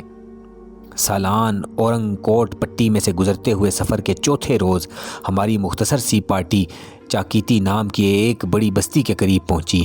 یہاں کے لوگوں نے نہایت عزت اور محبت کے جذبات سے ہمارا استقبال کیا، اور گاؤں کے تمام بچے بوڑھے جوان جن میں مرد و زن سبھی شامل تھے ہمیں ایک عجوبہ روزگار شے سمجھ کر گھروں سے نکل آئے اور گھیرا ڈال کر کھڑے ہو گئے۔ گاؤں کے نمبردار نے ہم پر کرم کیا اور ایک پختہ 2 منزل مکان میں لے گیا۔ باتوں باتوں میں اس نے بتایا کہ چند روز قبل دریائے پنار کی پرلی طرف واقع ایک گاؤں میں چیتا ایک بوڑھے کو اٹھا کر لے گیا تھا۔ یہ خبر بڑی حوصلہ افزا تھی۔ جب میں نے اگلے روز دریا کو عبور کر کے سیملی جانے کا ارادہ ظاہر کیا تو نمبردار کہنے لگا، جناب آج کل دریا خوب چڑھا ہوا ہے اور اسے پار کرنا بہت مشکل ہوگا، دریا پر پل بھی نہیں ہے، آپ ایک آدھ دن یہاں ٹھہر جائیے، اگر اسی اثنا میں بارش نہ ہوئی تو پانی جلد ہی اتر جائے گا، ورنہ پھر میں اپنا ایک آدمی آپ کے ساتھ کر دوں گا، وہ ایسی جگہ سے آپ کو دریا پار کرا دے گا جہاں پانی چھاتی چھاتی ہوگا۔ ویسے ہماری خواہش تو یہی ہے کہ دریا کبھی نہ اترے، ہمیشہ چڑھا ہی رہے۔ وہ کیوں؟ میں نے حیران ہو کر پوچھا۔ اس لیے کہ جب تک دریا چڑھا رہے گا چیتا اسے پار کر کے ہماری بستی میں داخل نہیں ہو سکے گا۔ نمبردار نے ہمیں جس مکان میں ٹھہرایا تھا اس کی 2 منزلیں تھیں اور اوپر نیچے 2 کمرے بنے ہوئے تھے۔ وہ ہمیں اوپر کی منزل کے 2 کمرے دینے کے لیے تیار تھا، لیکن میں نے کہا کہ اوپر کی منزل کا صرف 1 کمرہ میرے آدمیوں کو دے دیا جائے، میں خود نچلی منزل کے 1 کمرے میں سونا زیادہ پسند کروں گا۔ میری اس فرمائش پر نمبردار نے کچھ کہنے کی کوشش کی، مگر میں نے گفتگو کا رخ بدل دیا اور آدم خور کے بارے میں مختلف داستانیں سنتا رہا۔ سورج غروب ہونے کے کچھ دیر بعد سب لوگ اپنے اپنے گھروں کو لوٹ گئے اور گاؤں کی زندگی تاریکی اور خاموشی میں ڈوب گئی۔ میں نے اپنے سونے کے لیے جو کمرہ پسند کیا تھا اس کا یہ حال تھا کہ اس میں نہ تو کوئی دروازہ تھا نہ کوئی کھڑکی۔ ممکن ہے باہر سین میں سو جاتا، لیکن کچے فرش پر پلنگ کے بغیر سونا خطرے سے خالی نہ تھا۔ سانپوں، بچھوؤں اور دوسرے بہت سے زہریلے حشرات الارض کی یہاں کثرت تھی۔ میرے ملازم نے کمرہ صاف کیا۔ صفائی کرتے ہوئے وہ دبی زبان سے گاؤں والوں اور خصوصاً اس شخص کو گالیاں دے رہا تھا جو اس کمرے میں کبھی آن کر گزرا ہوگا۔ گندے چیتھروں اور پھٹے پرانے بدبودار کپڑوں کا انبار ایک کونے میں لگا ہوا تھا۔ کونوں کھدروں میں مکڑیوں نے جالے تن رکھے تھے۔ میرے ملازم نے 1.5-2 گھنٹے کی مشقت کے بعد کمرہ صاف کر کے میرا بستر فرش پر بچھا دیا۔ کھانا کھاتے ہی میں بستر پر آن گرا اور چونکہ 12 گھنٹے کے مسلسل سفر نے ٹانگیں شل کر دی تھیں، بستر پر گرتے ہی ایسا بے خبر سویا کہ دن چڑھے آنکھ کھلی، کیا دیکھتا ہوں ایک شخص پانتی بیٹھے میری طرف گھور رہا ہے۔ اس شخص کی حالت دیکھتے ہی میرا کلیجہ اچھل کر حلق میں آ گیا اور بدن کا ہر رونگٹا فرتے خوف سے کھڑا ہو گیا۔ وہ بدنصیب شخص کوڑ کے بھیانک مرض کی آخری منزل طے کر رہا تھا۔ اسے دیکھ کر میرے منہ سے ایک لفظ بھی نہ نکلا، بلکہ میں بستر پر یوں سمٹ کر بیٹھ گیا جیسے میرے سامنے کوئی اژدھان بیٹھا ہے اور کسی بھی لمحے مجھے ڈس لے گا۔ آپ اس کمرے میں خوب آرام سے سوئے ہوں گے، کوڑی نے میری طرف غور سے دیکھتے ہوئے پوچھا۔ اس کمرے میں رہتا ہوں۔ 2 روز ہوئے اپنے رشتہ داروں سے ملنے قریبی گاؤں گیا تھا۔ رات کو واپس آیا تو آپ یہاں سو رہے تھے۔ میں نے جگانا مناسب نہ سمجھا۔ میں نے کچھ کہے بغیر جلدی جلدی بستر سمیٹا، خود ہی بغل میں دبایا اور کمرے سے باہر نکل گیا۔ وہ حیرت سے میری یہ حرکت دیکھتا رہا لیکن کچھ نہ بولا۔ شاید وہ میرے چہرے پر نمودار ہونے والے ناگوار اثرات دیکھ چکا تھا۔ خدا معاف کرے، ابتدا ہی سے مجھے کوڑیوں اور جزامیوں سے کراہت رہی ہے، اور یہ مرض تو کماؤ اور خصوصاً الموڑا میں اس کثرت سے پھیلا ہوا ہے کہ بیان سے باہر۔ ہر بستی اور ہر گاؤں میں 5-10 کوڑی آپ کو آسانی سے مل جائیں گے، اور چونکہ جہالت کے باعث یہ لوگ مریض کا علاج معالجہ نہیں کرتے، اس لیے مرض بڑھتا اور پھیلتا رہتا ہے، اور یوں بھی چھوت کا مرض ہے، ہوا کی طرح چلتا اور ایک دوسرے کو لگتا ہے۔ کوڑی دوسرے صحت مند لوگوں میں ملے جلے رہتے ہیں، اور لوگ پتہ چل جانے کے باوجود کہ فلاں شخص کو اس مکروہ مرض میں مبتلا ہے، اس کے ساتھ کھاتے پیتے اور اٹھتے بیٹھنے کا سلسلہ ختم نہیں کرتے۔ نمبردار نے مجھے بتانے کی کوشش کی تھی، مگر اپنی حماقت کے باعث میں نے اسے بات کرنے کا موقع ہی نہ دیا تھا۔ بہرحال میرے لیے اس مکان میں تو کیا، گاؤں میں پل بھر کو ٹھہرنا دشوار ہو گیا۔ ہر طرف کوڑی ہی کوڑی نظر آنے لگے، اور طبیعت اس قدر مضطرب ہوئی کہ دوپہر سے پہلے سامان باندھ کر نمبردار سے کہا کہ وعدے کے مطابق اپنا آدمی ہمارے ساتھ کر دے تاکہ وہ دریا پار کر آئے۔ وہ سمجھ گیا کہ میں کس وجہ سے گاؤں چھوڑ کر جا رہا ہوں۔ اس کی پیشانی پر ندامت کی ابھرتی ڈوبتی لکیریں مجھے صاف نظر آ رہی تھیں۔ یہاں سے جو راہبر ہمارے ساتھ چلا وہ بھی عجیب آدمی تھا۔ قد 4 فٹ 6 انچ، چھوٹا سا سر جس پر سادھوؤں کی طرح لمبی لمبی جٹائیں، تون بے طرح نکلی ہوئی، ٹانگیں کمان کی طرح ٹیڑھی اور چھوٹی چھوٹی، پاؤں جوتوں سے خالی۔ نہ جانے کم وقت کون سی زبان بولتا تھا کہ 2-4 الفاظ کے سوا اس کی کوئی بات بھی پلے نہ پڑتی تھی۔ بہت جلد وہ اور پنوا راج آپس میں بے تکلف ہو گئے اور پرانے یاروں کی طرح ایک دوسرے سے باتیں اور ہنسی مذاق کرنے لگے۔ گاؤں سے باہر نکلتے ہی ایک چھوٹا سا برساتی نالا راہ میں آیا۔ یہاں رک کر میں نے اپنے کپڑے اتارے اور کمر سے ایک چادر باندھ کر بالک صابن لگا کر پہلے کپڑے اچھی طرح دھوئے، پھر خود نہایا۔ آسمان پر سورج چمک رہا تھا لیکن دھوپ میں تمازت نہ تھی، اس لیے کپڑے سوکھنے میں 2 گھنٹے لگے، تاہم میں نے یہ تاخیر گوارا کر لی۔ چلتے چلتے ایک بلند اور سرسبز پہاڑی کے دامن میں پہنچے۔ گائیڈ صاحب نے ہاتھ کے اشارے سے بتایا کہ ہمیں اس پہاڑی کو عبور کرنا ہوگا۔ جو توں کر کے پہاڑی پر چڑھے اور اس کی پرلی طرف اترے تو اپنے آپ کو ایک حسین وادی میں پایا۔ سورج چھپنے میں ابھی 1.25 گھنٹہ باقی تھا اور ہمارا حال یہ تھا کہ ٹانگیں قدم بڑھانے سے آری ہو چکی تھیں، مگر گائیڈ ادھر ادھر آگے پیچھے دیکھے بغیر مسلسل چل رہا تھا۔ وادی کو قطع کر کے ایک بار پھر ہم نے ایک بلند اور عظیم پہاڑ کو اپنے سامنے پایا۔ اس کی چڑھائی زیادہ خطرناک اور دشوار تھی۔ سب لوگ ہانپتے اور تھرتھرانے لگے، مگر برہنہ گائیڈ پر کوئی اثر نہ ہوا۔ وہ اسی طرح لطف لیتا ہوا چلا جا رہا تھا، بڑے بڑے پتھروں اور چٹانوں پر اترتے چڑھتے ہوئے۔ اس پر ایک موٹے سے بندر کا شبہ ہوتا تھا۔ میرا خیال تھا کہ دریائے پنار نزدیک ہی ہوگا، لیکن بہت جلد یہ خوش فہمی رفع ہو گئی جب گائیڈ نے بتایا کہ دریا ابھی بہت دور ہے اور درمیان میں کئی پہاڑیاں اور بے شمار نشیب و فراز طے کرنے ہیں۔ دوسری پہاڑی جس پر ہم بکروں کی طرح اچھل اچھل کر چڑھ رہے تھے نہایت پھسلوان اور ڈھلوان تھی۔ اگر اس پر خود رو مضبوط جھاڑیاں نہ ہوتی جنہیں پکڑ پکڑ کر ہم اوپر چڑھ رہے تھے تو یقین کیجئے کہ ہم قیامت تک اس کی چوٹی پر ہرگز نہ پہنچ سکتے اور کسی نہ کسی کھڈ میں گر کر ہماری ہڈیاں چور چور ہو جاتیں۔ جب ہم چوٹی پر پہنچے تو سورج غروب ہو چکا تھا اور فضا میں اتنی ٹھنڈ تھی کہ ہمارے دانت بج رہے تھے، لیکن چونکہ شدید مشقت کے بعد یہ چوٹی سر کی تھی اس لیے ٹھنڈ کے باوجود ہمارے جسم پسینے سے شرابور تھے اور سانس اس کی آمد و رفت کا حال نہ پوچھیے، بس یوں محسوس ہوتا تھا جیسے پھیپھڑے پھٹ کر منہ کے راستے باہر آ جائیں گے۔ ہماری تو یہ حالت، اور ادھر گائیڈ صاحب پہلے کی طرح مستند اور تر و تازہ آگے چلنے کو تیار۔ میں نے انہیں ڈانٹ کر روکا، تب رکے اور منہ بسور کر ایک طرف بیٹھ گئے۔ جب ہمارا سانس درست ہو گیا تو گائیڈ نے پنوا سے مخاطب ہو کر کہا، دریا یہاں سے نزدیک ہی ہے۔ میں نے اسے پھر ڈانٹا، دریا نزدیک ہو یا دور اب ہم ایک قدم بھی آگے نہ اٹھائیں گے۔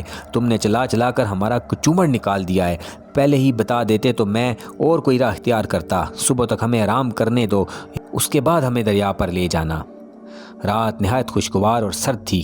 پہاڑ کی چوٹی پر کملوں میں دبکے پڑے رہے۔ سورج کی پہلی کرن نمودار ہوتے ہی میں اٹھ بیٹھا۔ کلی، ملازم، پنوا اور گائیڈ سبھی خواب خرگوش کے مزے لے رہے تھے۔ پہاڑ کی چوٹی سے طلوع ہوتے ہوتے سورج کا نظارہ ایسا دل فریب اور مسحور کن تھا کہ میں اسی میں کھو گیا۔ مجھے یوں محسوس ہو رہا تھا کہ میں سورج کی سنہری کرنوں کے ساتھ ساتھ فضا میں تیر رہا ہوں۔ اس وقت روح کو ایسی فرحت و شامانی نصیب ہوئی جس کا تصور گنجان آباد شہروں میں رہنے والے کبھی نہیں کر سکتے۔ میں نے اپنے ساتھیوں کو بیدار کیا۔ سب آنکھیں ملتے ہوئے اٹھے۔ میرا ارادہ تھا کہ دریا پر جا کر ناشتہ تیار کریں گے اور ممکن ہے ایک آدھ بڑی مچھلی ہی مل جائے۔ چنانچہ ہم پہاڑ کی دوسری طرف اترنے لگے اور ایک وسیع و عریض میدان میں اترے جس میں قد آدم گھاس حد نظر تک پھیلی ہوئی تھی۔ مشرقی جانب ایک اور پہاڑی نظر آئی۔ دریا کہاں ہے؟ میں نے گائیڈ کی طرف دیکھ کر غصے سے کہا۔ اس علاقے میں تو کوسوں دریا کا پتہ نہیں، تم ہمیں غلط راستے پر تو نہیں لے آئے؟ نہیں صاحب، راستہ صحیح ہے، پنوا نے گائیڈ کی طرف ترجمانی کا حق ادا کیا۔ میں خود اسی راہ پر کئی مرتبہ آ گیا ہوں، بس اسی پہاڑی کو ہم نے طے کرنا ہے۔ بس اس پہاڑی کو پار کرتے ہی دریا ہمارے قدموں میں ہوگا۔ یہ سن کر کلیوں کے چہرے لٹک گئے۔ غصہ تو مجھے بے حد آیا لیکن پی گیا۔ پنوا نے اپنی کمر پر ایک وزنی گٹھری سی لاد رکھی تھی اور دائیں بغل میں ایک پرانا اوور کوٹ تھا جو نہ جانے کس طرح اس کے پاس پہنچا۔ میرے پوچھنے پر اس نے بتایا کہ اس گٹھری میں کپڑے ہیں، چند برتن اور کھانے پینے کا سامان۔ یہ سب چیزیں وہ اپنے رشتہ داروں کے لیے لے جا رہا ہے۔ پنوا بھائی، اتنا بوجھ اٹھائے پھر رہے ہو، تمہاری کمر تھک گئی ہوگی، لاؤ کچھ چیزیں مجھے دے دو، میں تو خالی ہاتھ ہوں۔ گائیڈ نے پیشکش کی۔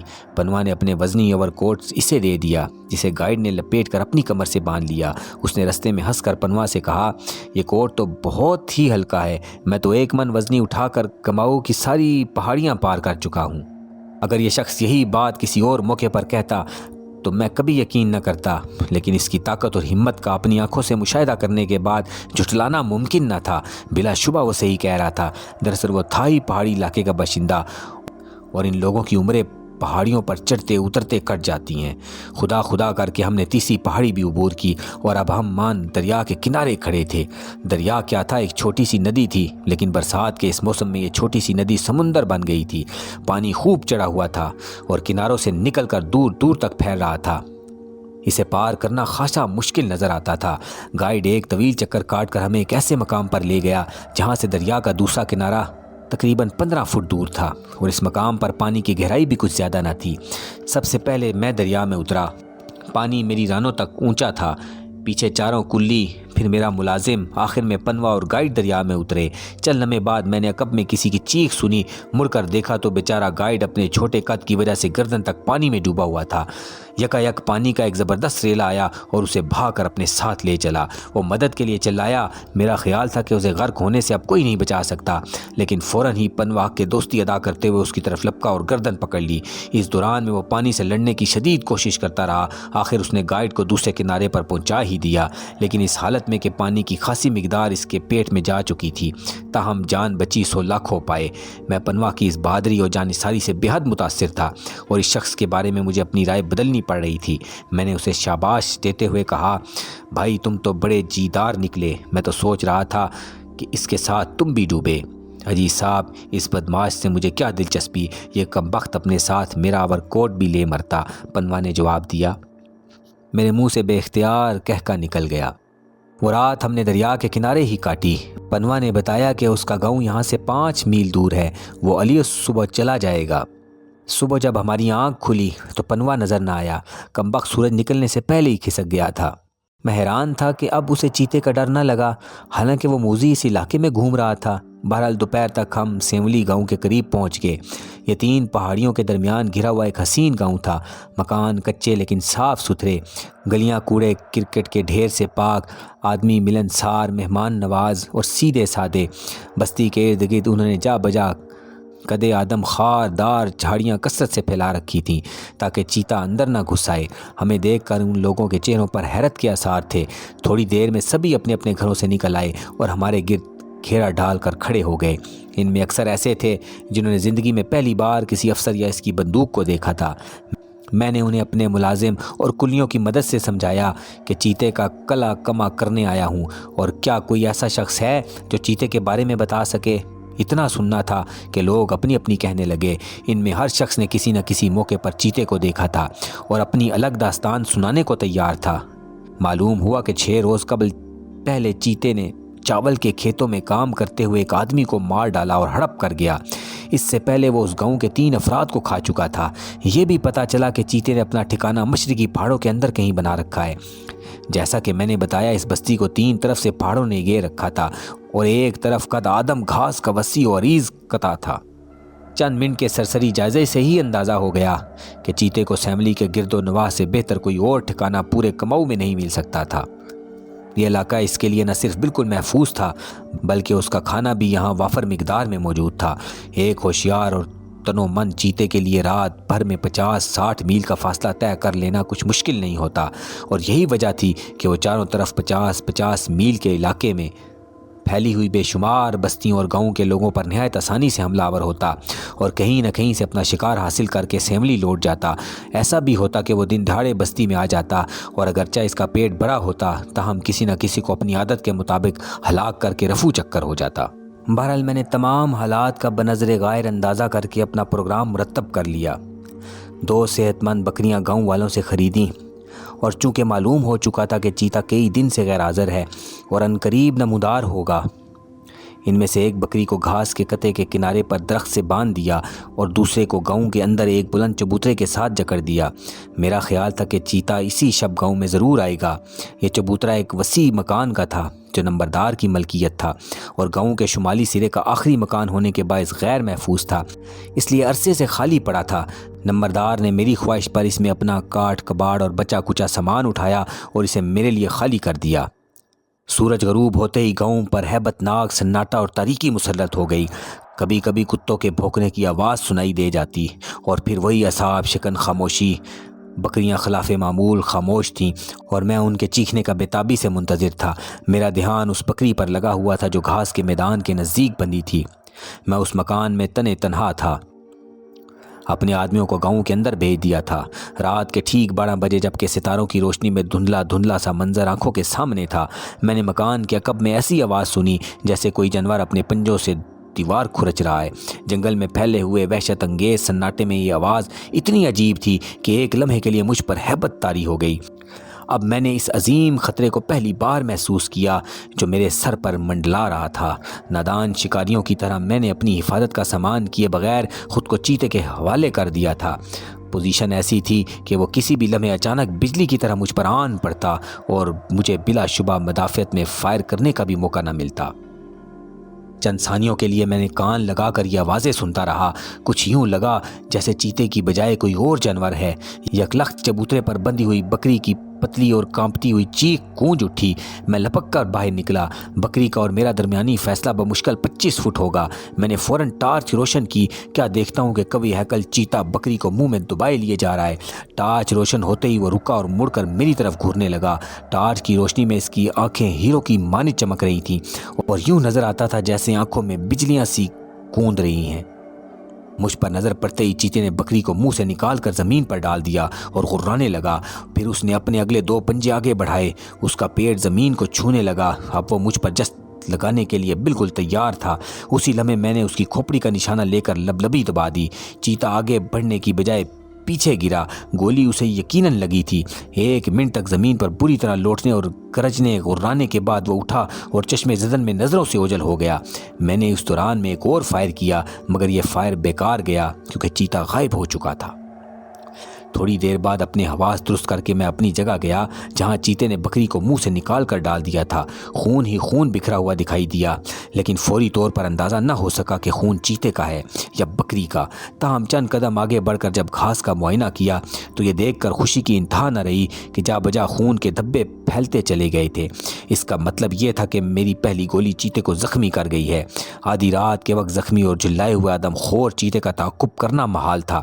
میں نے بکری کی لاش وہیں پڑے رہنے دی اور خود گھاس کے اس قطعے کی طرف چلا جہاں دوسری بکری بندھی ہوئی پوری طرح چلا رہی تھی۔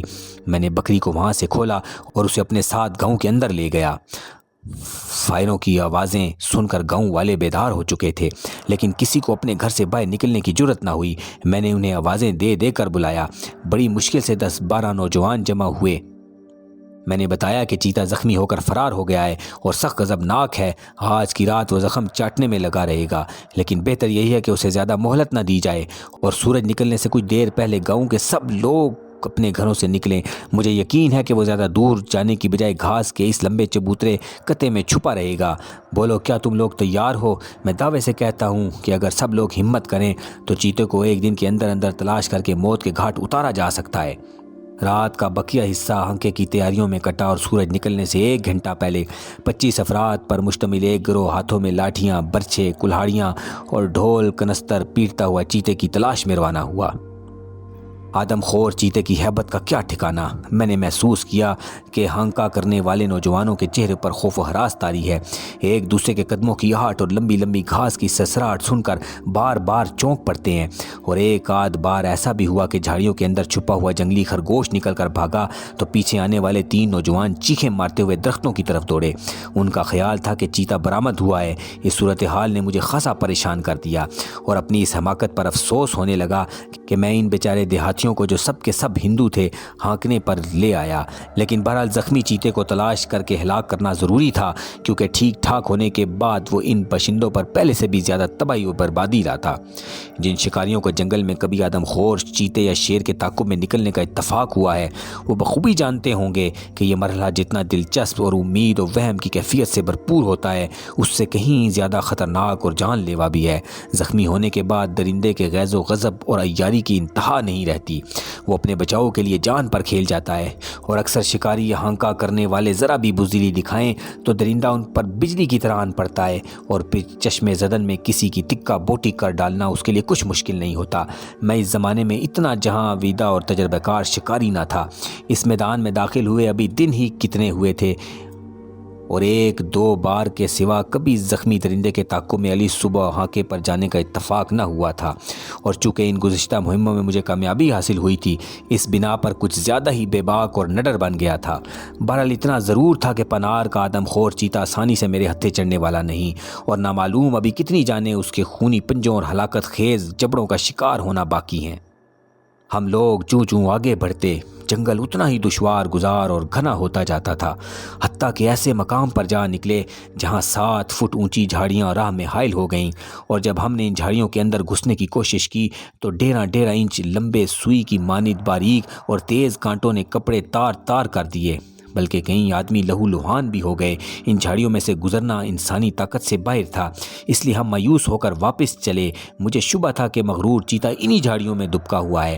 چند نوجوانوں نے ایک خشک کھائی کے اندر اتر کر مٹی کے بڑے بڑے جمے ہوئے ٹکڑے نکالے اور جھاڑیوں میں پھینکنے شروع کیے تو میرا شبہ یقین میں بدل گیا۔ موذی درندہ ہلکی آواز میں گرایا اور اپنی ناراضی کا اظہار کرنے لگا۔ مجھے کچھ اور نہ سوجی تو جھاڑیوں میں 2-3 فائر جھونک دیے، اور اگلے ہی لمحے جنگل کی فضا ان گنت پرندوں اور بندروں کی چیخوں سے لرز اٹھی۔ ان آوازوں میں چیتے کی غراٹیں اور پھر گرج بھی شامل ہو گئی۔ ایسا معلوم ہوتا تھا کہ وہ غضبناک ہو کر باہر نکلنے کا ارادہ کر رہا ہے، اور اس سے بیشتر کہ میں ہانکا کرنے والوں کو پناہ لینے یا بھاگ جانے کا اشارہ کروں۔ کداور چیتا جس کا جبڑا خون میں لت پت تھا، جھاڑیاں چیرتا ہوا میرے دائیں ہاتھ کوئی 25 فٹ کے فاصلے پر نمودار ہوا، اور چھلانگے لگاتا ہوا گھاس کے وسیع و عریض قطعے کی طرف بھاگا اور چند ثانیوں میں نظروں سے اوجھل ہو گیا۔ میرا خیال تھا کہ وہ اپنے ساتھ ایک آدمی کو پکڑ لے جائے گا، لیکن خدا کا شکر اس نے ایسا نہ کیا۔ غالباً وہ اتنے آدمیوں کو اپنے قریب دیکھ کر اور فائروں کی آواز سے بدحواس ہو گیا تھا۔ میں اپنے آدمیوں کو لے کر گاؤں میں واپس آیا اور اطمینان سے ناشتہ کیا۔ اب مجھے پورا یقین تھا کہ چیتا 1 ہفتے تک اپنا زخم چاٹے گا اور اس علاقے سے نکل کر کہیں اور نہ جائے گا۔ میں نے دیکھ لیا تھا کہ اس کا جبڑا زخمی ہو چکا ہے، اور غالباً وہ اپنے شکار کا گوشت آسانی سے چبا بھی نہ سکے گا۔ بھوک اسے پناہ گاہ سے باہر نکلنے پر مجبور کر دے گی۔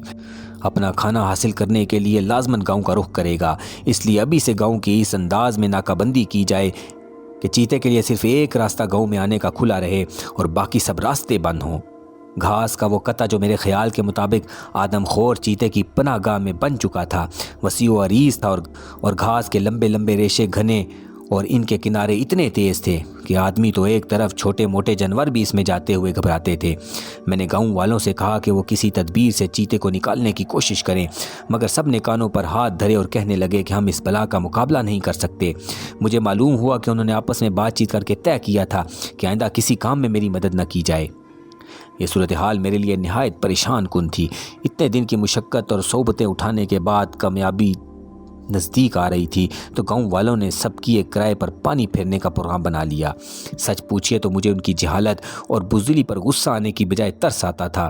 ڈرنے یا دھمکانے کا موقع ہی نہ تھا، اور نہ میں ان پر کسی قسم کا دباؤ ڈالنے کے حق میں تھا، کیونکہ مجھے ایسے بہت سے انگریز افسروں اور شکاریوں کے قصے سن رکھے تھے جو مقامی باشندوں کو خواہ مخواہ ڈرانے، دھمکانے، مارنے، پیٹنے اور ان سے بیکار لیتے تھے، اور بعد ازاں جنگل میں کسی نہ کسی درندے کا نوالہ بن جاتے تھے۔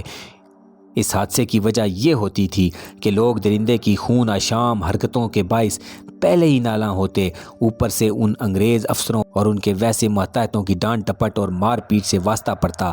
چنانچہ ان لوگوں کے سینے میں انتقام کی آگ بھڑک اٹھتی اور وہ جان بوجھ کر شکاری کو ایسی جگہ لے جاتے جہاں وہ آسانی سے آدم خور کے ہتھے چڑھ جاتا تھا۔ میرا خیال تھا زخمی چیتا زیادہ دیر تک بھوک برداشت نہیں کرے گا اور ضرور کسی نہ کسی آدمی یا جانور کی تلاش میں گاؤں کے اندر آئے گا، لیکن 3 دن گزر گئے، اس کا کہیں نام و نشان بھی نہ تھا۔ میں دوسری بکری کو روزانہ باہر گھاس کے میدان کے کنارے بندھواتا اور خود ساری رات ایک درخت پر بیٹھا چیتے کا انتظار کرتا رہتا، مگر اسے تو جیسے زمین نگل گئی تھی۔ کچھ سمجھ میں نہ آتا تھا کہ ماجرا کیا ہے۔ کبھی خیال آتا کہ وہ اس علاقے سے نکل کر کہیں اور چلا گیا ہے، اور کبھی سوچتا ممکن ہے وہ زیادہ خون بہہ جانے کے باعث مر چکا ہو۔ بہرحال امید اور وہم کی ایک کیفیت حد درجہ اعصاب شکن اور حوصلہ پست کر دینے والی تھی، اور میں جلد از جلد اپنے آپ کو اس خوف سے آزاد کرا لینا چاہتا تھا۔ 3 راتیں مسلسل درخت پر ٹنگے رہنے کا نتیجہ یہ نکلا کہ مچھروں نے کاٹ کاٹ کر میرا چہرہ سجا دیا، اور پھر چوتھے روز صبح جب میرے آدمیوں نے مجھے درخت سے اتارا تو میری حالت اتنی ابتر ہو چکی تھی جیسے برسوں کا بیمار۔ 1 ہفتے تک ملیریا بخار نے دبائے رکھا۔ اس دوران میں چیتے کی کوئی خبر نہ ملی اور نہ کسی واردات کے وقوع پذیر ہونے کی اطلاع آئی۔ چنانچہ میرا یہ شبہ یقین میں بدل گیا کہ آدم خور چیتا زخموں کی تاب نہ لا کر مر گیا ہے۔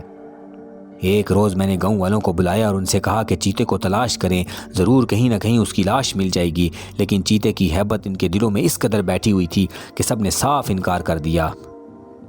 اگرچہ گزشتہ 10 روز سے کوئی واردات نہیں ہوئی تھی اور ہر طرف امن چین تھا، مگر سیملی کے باشندے حسب معمول سورج چھپتے ہی اپنی اپنی جھونپڑیوں اور کچے مکانوں میں گھس کر دروازے بند کر لیتے تھے، اور صبح ہونے تک کوئی شخص اپنے گھر سے باہر نکلنے کی جرت نہ کرتا تھا۔ رات بھر بستی پر بھیانک سناٹا طاری رہتا۔ لوگ اس طرح سے دیے بھی نہ جلاتے تھے کہ ان کی روشنی دیکھ کر درندہ اس طرف آئے گا۔ 13ویں دن میری حالت کچھ ٹھیک ہوئی۔ بخار تو اتر چکا تھا، لیکن نکاہت ابھی باقی تھی۔ اس موقع پر مجھے گاؤں والوں کے لیے تعریفی کلمات کہنے پڑیں گے۔ ہر شخص نے حتی الامکان میری دیکھ بھال اور تیمارداری کا فریضہ ادا کرنے کی کوشش کی، اور گاؤں کے ایک بوڑھے وید نے نہایت محبت اور شفقت سے میرا علاج کیا۔ لیکن سچ پوچھئے تو مجھے اپنی صحت سے زیادہ اس موذی آدم خور کی فکر کھائی جاتی تھی، اور میں اس کے بارے میں کچھ نہ کچھ جاننے کے لیے بے چین تھا کہ وہ مر گیا یا زندہ ہے، اور اگر زندہ ہے تو کہاں ہے، اور اس نے اب تک کوئی واردات کیوں نہیں کی۔ بہرحال اس روز میں دوپہر تک اپنے آدمیوں کی میت میں ادھر ادھر پھرتا رہا، گھاس کے قطعے کی طرف بھی گیا اور جہاں تک جا سکتا تھا وہاں تک پہنچا، مگر آدم خور کا کہیں سراغ نہ ملا۔ 15ویں روز جب میں واپس جانے کا ارادہ کر رہا تھا، ایک شخص گاؤں میں آیا اور اس نے یہ خبر وحشت اثر سنائی کہ مشرق کی جانب 15 میل دور ایک قصبے میں گزشتہ رات 18 سالہ نوجوان کو آدھی رات کے وقت کوئی درندہ پکڑ کر لے گیا ہے۔ یہ خبر سن کر میرے کان کھڑے ہوئے اور میں نے اس شخص کو اپنے پاس بلوایا۔ یہ ادھیڑ عمر سیاہ رنگ کا ایک ہندو پٹواری تھا جو اپنے کسی کام سے ادھر آیا تھا۔ مجھے دیکھ کر اس کی گکی بند گئی۔ شاید وہ مجھے کوئی جابر قاہر انگریز افسر سمجھ رہا تھا، لیکن جلد ہی میں نے اس کی غلط فہمی دور کر دی اور اس حادثے کی تفصیل دریافت کی۔ وہ اپنی جگہ پسینہ پوچھتے ہوئے کہنے لگا، جناب ہم پر تو مصیبت ہی آ گئی، بھگوان کے لیے آپ کچھ کریں ورنہ یہ بلا سب کو کھا جائے گی۔ اس نے تو گاؤں کے گاؤں خالی کر دیے، فصلیں اجاڑ دی ہیں، جنگل میں لکڑی کی کٹائی کا کام مہینوں سے بند پڑا ہے، مزدور کسی طرح کام پر نہیں جاتے، بچے بھوکے مر رہے ہیں، عورتیں گھاس نہیں کاٹتی، رات کو پیاسے سوتے رہتے ہیں، ندی پر جا کر پانی لانے کی ہمت بھی کسی میں نہیں۔ آدم خور ہمارے گاؤں میں بہت دن بعد آیا ہے۔ آج سے کوئی 1 سال پہلے اس نے وہاں 10-12 آدمیوں کو پھاڑ کھایا تھا۔ اس کے بعد وہ دوسرے علاقوں میں چلا گیا۔ اب پھر کل رات وہ ایک بڑھیا کے نوجوان لڑکے کو پکڑ کر لے گیا۔ بیچارے کی اگلے مہینے ہی شادی ہونے والی تھی۔ بڑھیا تو صدمے سے پاگل ہو گئی ہے، ہر وقت روتی اور چیختی رہتی ہے۔ لڑکا آدھی رات کو پیشاب کرنے کے لیے اپنے جھونپڑے سے باہر نکلا اور لوٹ کر نہیں آیا۔ صبح اس کی ماں نے لوگوں کو بتایا۔ ہم اسے ڈھونڈنے کے لیے نکلے تو جنگل میں اس کی لاش کے ٹکڑے اور خون میں بھیگے ہوئے کپڑے دکھائی دیے۔ یہ بھی ممکن ہے کہ اس نوجوان کو کسی اور شیر یا چیتے نے ہڑپ کیا ہو، میں نے کہا۔ نہیں جناب، یہ سب شرارت اس چیتے کی ہے۔ کیا ہم اس کے پیروں کے نشان نہیں پہچانتے؟ پٹواری نے جواب دیا۔ وہ ابھی تک وہیں موجود ہے، جنگل میں گھوم رہا ہے۔ ہم نے اس کی آوازیں سنی ہیں، اس کے باوجود تم اکیلے یہاں آ گئے۔ میں اکیلا نہیں آیا صاحب، میرے ساتھ 5 آدمی اور آئے ہیں، اور ہمارے آنے کا یہ مقصد کہ گاؤں والوں کو اپنی مصیبت سے آگاہ کریں۔ میں تمہارے گاؤں چلوں گا، میں نے فیصلہ کن انداز میں کہا اور اپنے آدمیوں کو سامان باندھنے کی ہدایت کی۔ اگلے روز ہم سیملی سے روانہ ہوئے۔ ہمارا قافلہ 9 افراد پر مشتمل تھا۔ راستہ اتنا دشوار اور خطرناک تھا کہ کئی جگہ مرتے مرتے بچے۔ ایک پہاڑی پر چڑھتے ہوئے جب خچر تھک کر چور ہو گئے اور ان میں سے ایک گر پڑا تو ہم اتر پڑے اور پیدل چلنے لگے۔ یہ پہاڑی درہ جس میں سے ہم گزر رہے تھے نہایت تنگ اور اس کے دونوں طرف خطرناک گہری ڈھلانیں منہ پھاڑے ہماری منتظر تھیں۔ پٹواری آگے چل رہا تھا۔ یکایک ایک موڑ پر وہ رکا اور مڑ کر خوف زدہ نظروں سے میری طرف دیکھنے لگا۔ کیا بات ہے، رک کیوں گئے؟ میں نے پوچھا۔ جناب آگے کچھ ہے، اس نے لفظ کچھ پر زور دیتے ہوئے کہا۔ میں نے کندھے سے بندوق اتار کر ہاتھ میں لی، اپنے ساتھیوں کو رک جانے کا اشارہ کیا اور آہستہ آہستہ آگے بڑھا۔ یہاں سے چٹان کا ایک بڑا حصہ باہر کو نکلا ہوا تھا اور قدرتی طور پر سائباں سا بنا نظر آتا تھا۔ جب میں اس پہاڑی سائباں سے آگے چند قدم بڑھا تو دوسری طرف سے پھوں پھوں کی سی آواز کانوں میں آئی۔ بندوق میرے ہاتھ میں تھی اور انگلی گھوڑے پر۔ نہایت احتیاط سے قدم بڑھاتے ہوئے میں نے جھک کر دیکھا۔ 3-3.5 فٹ چوڑی اس پہاڑی پگڈنڈی پر ایک قوی الحبشہ اور ہیبت ناک شکل کا بکرا کھڑا جگالی کر رہا تھا۔ کماؤ کے علاقے میں پائے جانے والی پہاڑی بکروں سے جن شکاریوں کو کبھی واسطہ پڑا ہے وہ خوب جانتے ہوں گے کہ یہ مخلوق کیسی بلا ہے۔ کہنے کو تو بکرا ہے لیکن تندی، تیزی، چلاہٹ اور مکاری میں جنگلی درندوں سے کہیں زیادہ خطرناک اور بے رحم ثابت ہوتا ہے۔ اس کے علاوہ اس کے جسم اور نوکدار سینگوں میں قوت کا بے پناہ خزانہ پوشیدہ ہے۔ سر جھکا کر بجلی کی طرح جب حملہ کرتا ہے تو نڈر سے نڈر شکاری کا پتا بھی پانی ہو جاتا ہے۔ اس کا گوشت بے ذائقہ اور روکھا ہے، اور چونکہ اس علاقے میں سانبر کی ایک اچھی قسم مل جاتی ہے اس لیے شکاری ان بکروں کو ہلاک کرنے سے گریز ہی کرتے ہیں، اور اگر یہ راستے میں مل جائے تو کترا کر دوسری طرف نکل جاتے ہیں۔ پہاڑی بکرا بھی حملہ کرنے سے پہلے نہیں کرتا، لیکن کوئی اس کے آرام میں مخل ہو یا جب وہ اپنی مادہ کے ساتھ چہل قدمی کر رہا ہو اس وقت کوئی اسے چھیڑے تو فوراً مشتعل ہو جاتا ہے۔ اس کی کھال انتہائی سخت اور موٹی ہوتی ہے اور عام بندوق کی ایک آدھ گولی سے اس کا کچھ نہیں بگڑتا۔ بہرحال پہاڑی بکرے کو دیکھ کر میں پیچھے ہٹ گیا اور اپنے ساتھیوں کو اشارہ کر کے کہا کہ نیچے اتر آئیں، آگے راستہ بند ہے۔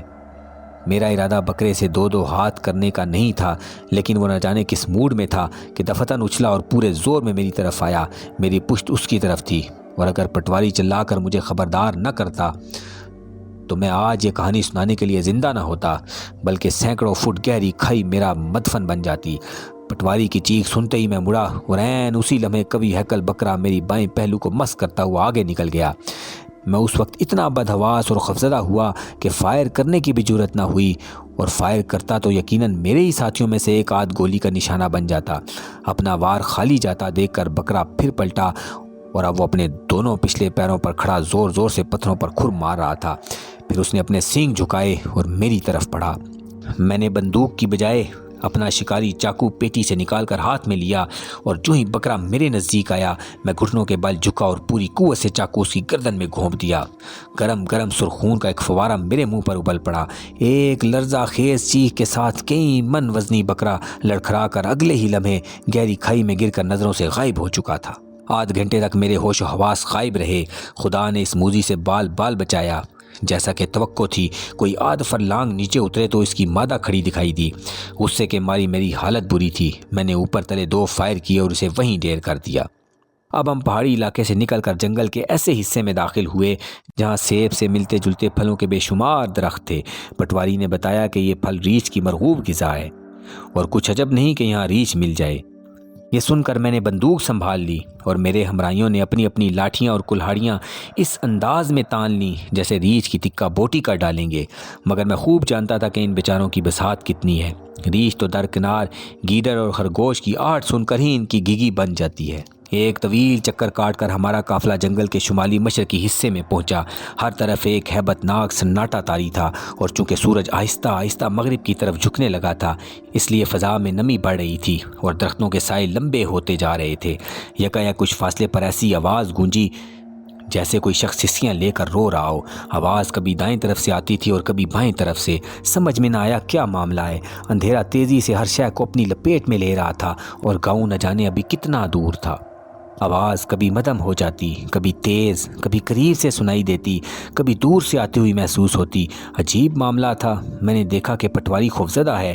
یکایک اس نے میرے نزدیک آن کر کہا، جناب یہ کوئی بھوت پریت معلوم ہوتا ہے، جلدی سے بھاگ چلیے۔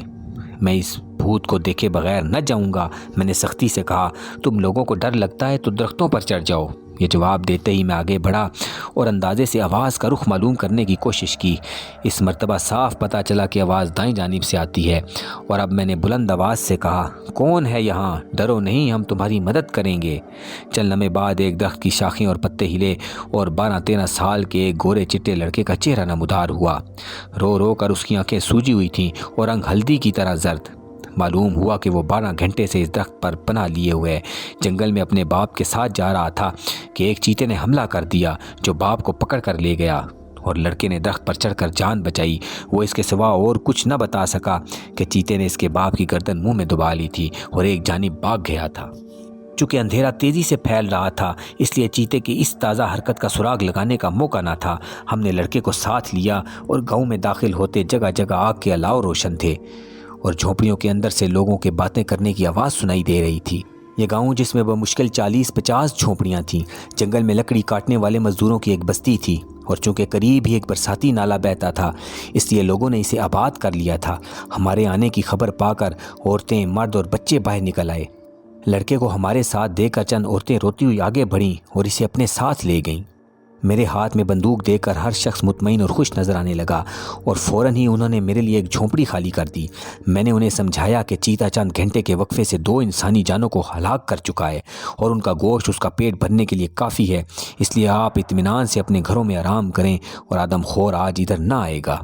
اگلے روز علی اس صبح میں چند آدمیوں کی میت میں اس مقام پر گیا جہاں چیتے نے ایک نوجوان کو مارا تھا۔ نوجوان کی بوڑھی ماں صدمے سے پاگل ہو چکی تھی۔ اسے دیکھ کر میری آنکھوں میں بے اختیار آنسو نکل پڑے۔ اس کی کل کائنات یہی نوجوان تھا۔ مقام حادثہ پر چند ہڈیوں، خون کے خشک دھبوں اور کپڑوں کی دھجیوں کے سوا کچھ نہ تھا۔ یہاں سے 20-25 فٹ کے فاصلے پر ایک اونچا اور گھنا درخت تھا۔ میں نے مچان کے لیے اسے مناسب سمجھا اور اپنے آدمیوں کو کہہ کر اس پر مچان بندھوایا، لیکن چیتا آسانی سے درخت پر چڑھ جاتا ہے، اس لیے مچان مجھے اس کے پنجے سے بچا نہ سکتا تھا۔ چنانچہ میں نے سیاہ خاردار جھاڑیاں اکھڑوا کر درخت کے تنے کے ساتھ 10 فٹ کی بلندی تک بندھوا دی۔ پھر گاؤں والوں سے ایک بکری خریدی اور اسے درخت سے 40 فٹ کے فاصلے پر ایک کھلی جگہ باندھ دیا۔ بکری خاص طور پر سفید رنگ کی لی گئی تھی، اور یہ اس لیے کہ اندھیرے میں اس کی کھال چمک کر مجھے بتاتی رہے کہ وہ کہاں ہے۔ سورج غروب ہونے سے کچھ دیر پہلے میں نے اپنے آدمیوں کو ساتھ لیا۔ انہیں سمجھایا کہ وہ جنوبی جانب اس بڑے بڑے ٹیلے پر چڑھ جائیں۔ وہ زور زور سے باتیں کریں۔ گھبرانے کی ضرورت نہیں، جب میں اشارہ کروں یا کوئی آہٹ پائیں تو گاؤں واپس چلے جائیں۔ سیڑھی کے ذریعے انہوں نے مجھے مچان پر چڑھا دیا اور حسب ہدایت ٹیلے پر چڑھ گئے۔ سورج چھپ گیا اور جنگل کی زندگی آہستہ آہستہ بیدار ہونے لگی۔ ہزارہ قسم کے پرندے اور جانور اپنی اپنی بولیوں میں رات کا خیر مقدم کر رہے تھے۔ میں جب اطمینان سے مچان پر بیٹھا تو ہلکا سا جھٹکا لگا، اور یہ دیکھ کر میرا کلیجہ لرز گیا کہ میرے آدمیوں نے درخت کی جن شاخوں پر مچان باندھا ہے وہ سب کی سب یا تو اندر سے کھوکھلی ہیں یا حد درجہ کمزور، اور اگر میں نے ذرا زور دیا تو مچان یقیناً ٹوٹے گا، اور پھر میرا جو حشر ہوگا اس کا تصور ہی نہایت اذیت ناک تھا۔ میں اب بڑی احتیاط سے بے حس و حرکت بیٹھا تھا۔ بکری پہلے تو چپ چاپ کھڑی غالباً گھاس کھاتی رہی، پھر یکلخت اس کی باریک اور کانپتی ہوئی آواز جنگل کی فضا میں گونج اٹھی۔ میں مجھے یوں محسوس ہونے لگا کہ میرے سر پر آئینی ہتھوڑوں کی بارش ہو رہی ہے۔ بکری کی دماغ پاش آواز نے میرے اعصاب شل کر کے رکھ دیے۔ 15-20 منٹ چیخ کر وہ چپ ہوئی اور میں نے اطمینان کا سانس لیا۔ میرے آدمی ٹیلے پر چڑھے ابھی تک بلند آواز سے باتیں کر رہے تھے، اور اس کا مقصد صرف یہ تھا کہ جنگل میں کہیں چھپا ہوا آدم خور چیتا ان کی آوازیں سن کر ادھر آئے۔ اسے بلانے کا واحد ذریعہ یہی انسانی آوازیں تھیں، ورنہ بکری کا چیخنا چلانا بالکل بیکار تھا۔ درندہ آدم خور ہونے کے بعد انسانی لہو اور گوشت کے سوا کوئی اور چیز کھانا پسند نہیں کرتا۔ گاؤں کی طرف سناٹا تھا، یا آگ کے اونچے اونچے نارنجی اور سرخ شعلے جلتے ہوئے الاؤ میں سے اٹھ رہے تھے۔ پھر ایک جانب سے کتے کے بھونکنے کی آواز آئی، دوسری طرف سے کسی اور نے اس کا جواب دیا۔ جس مقام پر بکری بندھی ہوئی تھی اس سے کچھ فاصلے پر جھاڑیوں میں سے دو پرندے چیختے ہوئے نکلے اور فضا میں چکر کاٹنے لگے۔ اب میں ہوشیار ہو گیا۔ پرندوں نے خبردار کر دیا تھا کہ دشمنان پہنچا اور طاق میں ہے۔ میں نے سیٹی بجائی اور اپنے آدمیوں کو اشارہ کیا کہ ان کا کام ختم ہو چکا، اب وہ گاؤں میں جا سکتے ہیں۔ چند لمحے بعد ان کی آوازیں آنی بند ہو گئیں، جس سے اندازہ ہوا کہ وہ لوگ جا چکے ہیں۔ مچان پر اکڑوں بیٹھے بیٹھے 2 گھنٹے گزر گئے۔ ایک ہی جگہ بے حس و حرکت بیٹھے رہنے سے ہاتھ پاؤں اکڑ گئے تھے اور بازو شل، گردن بھی دکھنے لگی تھی۔ میں نے تنے کے ساتھ آہستہ آہستہ ٹیک لگا کر پاؤں ذرا پھیلائی ہی تھے کہ نیچے سے چڑ چڑ کی آواز آئی اور میرا خون خشک ہوا۔ میں نے گردن موڑ کر دائیں بائیں دیکھا، کچھ نہ تھا۔ میں نے سوچا ممکن ہے یہ میرا وہم ہو، لیکن یہ میرا دل کہتا تھا کہ یہ وہم نہیں، حقیقت ہے۔ آدم خور درخت کے آس پاس ہی ہے۔ بکری کی سفید کھال اندھیرے میں چمک رہی تھی، کبھی کبھار وہ حرکت کرتی تو پتہ چلتا کہ ابھی صحیح سلامت ہے۔ اب میں چاہتا تھا کہ وہ خود کسی طرح بولے تاکہ چیتا اس کی طرف متوجہ ہو جائے، لیکن بکری خاموش تھی، بالکل خاموش، جیسے اس میں بولنے کی سکت ہی باقی نہ تھی۔ مجھے معلوم تھا کہ 1.5 گھنٹے بعد چاند نکل آئے گا اور پھر میں آسانی سے گرد و پیش کا منظر بخوبی دیکھ سکوں گا، مگر سوال یہ تھا کہ کیا چیتا مجھے اتنی مہلت دے دے گا؟ اس زمانے میں برقی ٹارچوں کا رواج نہ تھا اور شکاریوں کو اپنی تیز بصارت اور چھٹی حس کے علاوہ چاند کی روشنی سے بھی مدد لینی پڑتی تھی، یا پھر نشانہ ایسا بے خطا ہو کر آواز کے رخ پر فائر کرے اور درندے کو ڈھیر کر دے۔ چونکہ گپ اندھیرے میں شکاری کو اپنی بندوق کی نالی بھی صحیح طور پر نظر نہ آتی تھی، اس لیے اس کے سرے پر سفید کپڑے کی ایک چھوٹی سی پٹی باندھنے کا طریقہ ایجاد کیا گیا۔ شکاری اس پٹی کی رہنمائی میں نشانہ لے کر فائر کرتا تھا۔ جو وقت گزر رہا تھا میرے دل کی دھڑکن تیز ہوتی جا رہی تھی۔ جنگل پر ہیبت ناک سناٹا طاری تھا، ذرا سی آواز بھی کسی طرف سے نہ آتی تھی۔ ہاں، دور الاؤ میں جلتی ہوئی بڑی بڑی لکڑیوں کے چٹکنے کی مدھم آوازیں ضرور میرے کانوں تک پہنچ رہی تھیں، یا پھر ہوا پتوں اور شاخوں سے گزرتی ہوئی طرح طرح کی پراسرار آوازیں پیدا کر رہی تھی۔ یکایک بکری چلائی اور میری جان میں جان آئی، مگر بمشکل 2 منٹ بولی ہوگی کہ پھر چپ ہو گئی۔ اب میں غور سے پلک جھپکائے بغیر ادھر ادھر دیکھ رہا تھا۔ میری چھٹی حس نے بتایا کہ درندہ مجھے دیکھ چکا ہے اور مجھ پر حملہ کرنے کی تیاریوں میں مصروف ہے۔ مشرقی افق پر رفتہ رفتہ روشنی پھیلنے لگی۔ چند لمحے بعد چاند نے اپنا روشن چہرہ اوپر اٹھا کر جنگل میں جھانکا۔ عین اسی لمحے درخت کے عقب میں کھڑکھڑاہٹ سی ہوئی۔ میں نے دائیں ہاتھ سے تنے کا سہارا لیا اور غور سے دیکھا۔ آدم خور چیتا درخت کے نیچے کھڑا اپنے پنجوں کی مدد سے خاردار جھاڑیاں ہٹانے کی کوشش کر رہا تھا۔ ایک ثانیے کے لیے میری اس کی نظریں چار ہوئیں اور ایسا محسوس ہوا جیسے 2 برچیاں میرے سینے میں اتر گئی ہوں۔ اس نے بکری کی طرف دیکھا، توجہ نہ دی اور مسلسل کانٹے ہٹانے میں لگا رہا۔ میرے اوسان خطا ہو گئے۔ اگر چیتا ان کانٹوں کو ہٹا کر درخت پر چڑھایا تو دنیا کی کوئی طاقت مجھے اس کا لقمہ اجل بننے سے نہ بچا سکے گی۔ اسے معلوم تھا کہ مجھے اس کی موجودگی کا پتہ چل گیا ہے، مگر 400 سے زائد افراد کو ہڑپ کر جانے والا یہ آدم خور اتنا نڈر اور بے خوف ہو چکا تھا کہ اس نے میری مطلق پرواہ نہ کی۔ میں نے جان پر کھیل کر کروٹ لی اور دوبارہ بور کی ڈبل بیرل کی بندوق گھما کر چیتے کی کھوپڑی کا نشانہ لیا۔ میری اس حرکت پر چیتا سخت مشتعل ہوا اور بری طرح غرانے اور گرجنے لگا اور پھر سامنے کی جھاڑیوں میں چھپ گیا۔ بکری دہشت زدہ ہو کر چلانے لگی۔ پھر میں نے چاند کی روشنی میں دیکھا کہ کداور چیتا بجلی کی مانند جھاڑیوں سے نکل کر بکری کی طرف لپکا۔ میں نے اس کی ہلکی سی جھلک دیکھی اور دوسرے ہی لمحے بکری نظروں سے غائب ہو گئی۔ کئی منٹ گزر گئے۔ میرا چہرہ پسینے سے تر تھا اور ہاتھوں کی انگلیاں کپکپا رہی تھیں۔ میں نے بندوق ایک طرف رکھ کر جیب سے رومال نکالا اور پسینہ پونچھنے لگا۔ میں سمجھ رہا تھا کہ چیتا بکری کو لے گیا ہے اور دوبارہ ادھر نہ آئے گا، لیکن فوراً ہی میرے عقب میں پھر کھڑبڑ شروع ہوئی۔ اب میں نے پورے اطمینان اور سکون سے چیتے کے دل کا نشانہ لیا اور 2 فائر کیے۔ آدم خور کی وہ آخری چیخ میں زندگی بھر نہیں بھول سکوں گا۔ اس نے مجھے پکڑنے کے لیے جست کی، لیکن کانٹوں میں الجھ کر زمین پر گر پڑا اور تڑپنے لگا۔ اس کی ہولناک چیخوں اور غرغراہٹ سے جنگل کی زمین ہل رہی تھی اور درختوں پر بسیرا کرنے والے ہزارہا پرندے بے آرام ہو کر فضا میں پرواز کر رہے تھے۔ مجھے بعد میں معلوم ہوا کہ آدم خور کی ان چیخوں نے گاؤں والوں کو بھی ہلا کر رکھ دیا تھا۔ وہ سمجھ رہے تھے کہ چیتے نے مجھے پکڑ لیا ہوگا۔ پھر میں نے گاؤں کی طرف سے 40-50 آدمیوں کا گروہ اپنی طرف آتے دیکھا۔ سب نے اپنے اپنے ہاتھوں میں لاٹھیاں، ڈنڈے اور کلہاڑیاں پکڑ رکھی تھیں۔ درخت کے نزدیک آ کر انہوں نے مجھے زندہ سلامت دیکھا تو خوشی سے ناچنے لگے۔ میں نے انہیں بتایا کہ چیتے کو 2 گولیاں لگی ہیں اور اب وہ قریب ہی کسی جھاڑی میں مرا پڑا ہوگا، جاؤ اسے تلاش کرو۔ آدھ گھنٹے بعد میں نے لوگوں کے نعرے سنے۔ معلوم ہوا کہ انہوں نے پانار کے اس آدم خور کی لاش ڈھونڈ لی ہے جس نے 1 سال کے عرصے میں 400 سے زائد بے گناہ افراد کو ہڑپ کر لیا تھا۔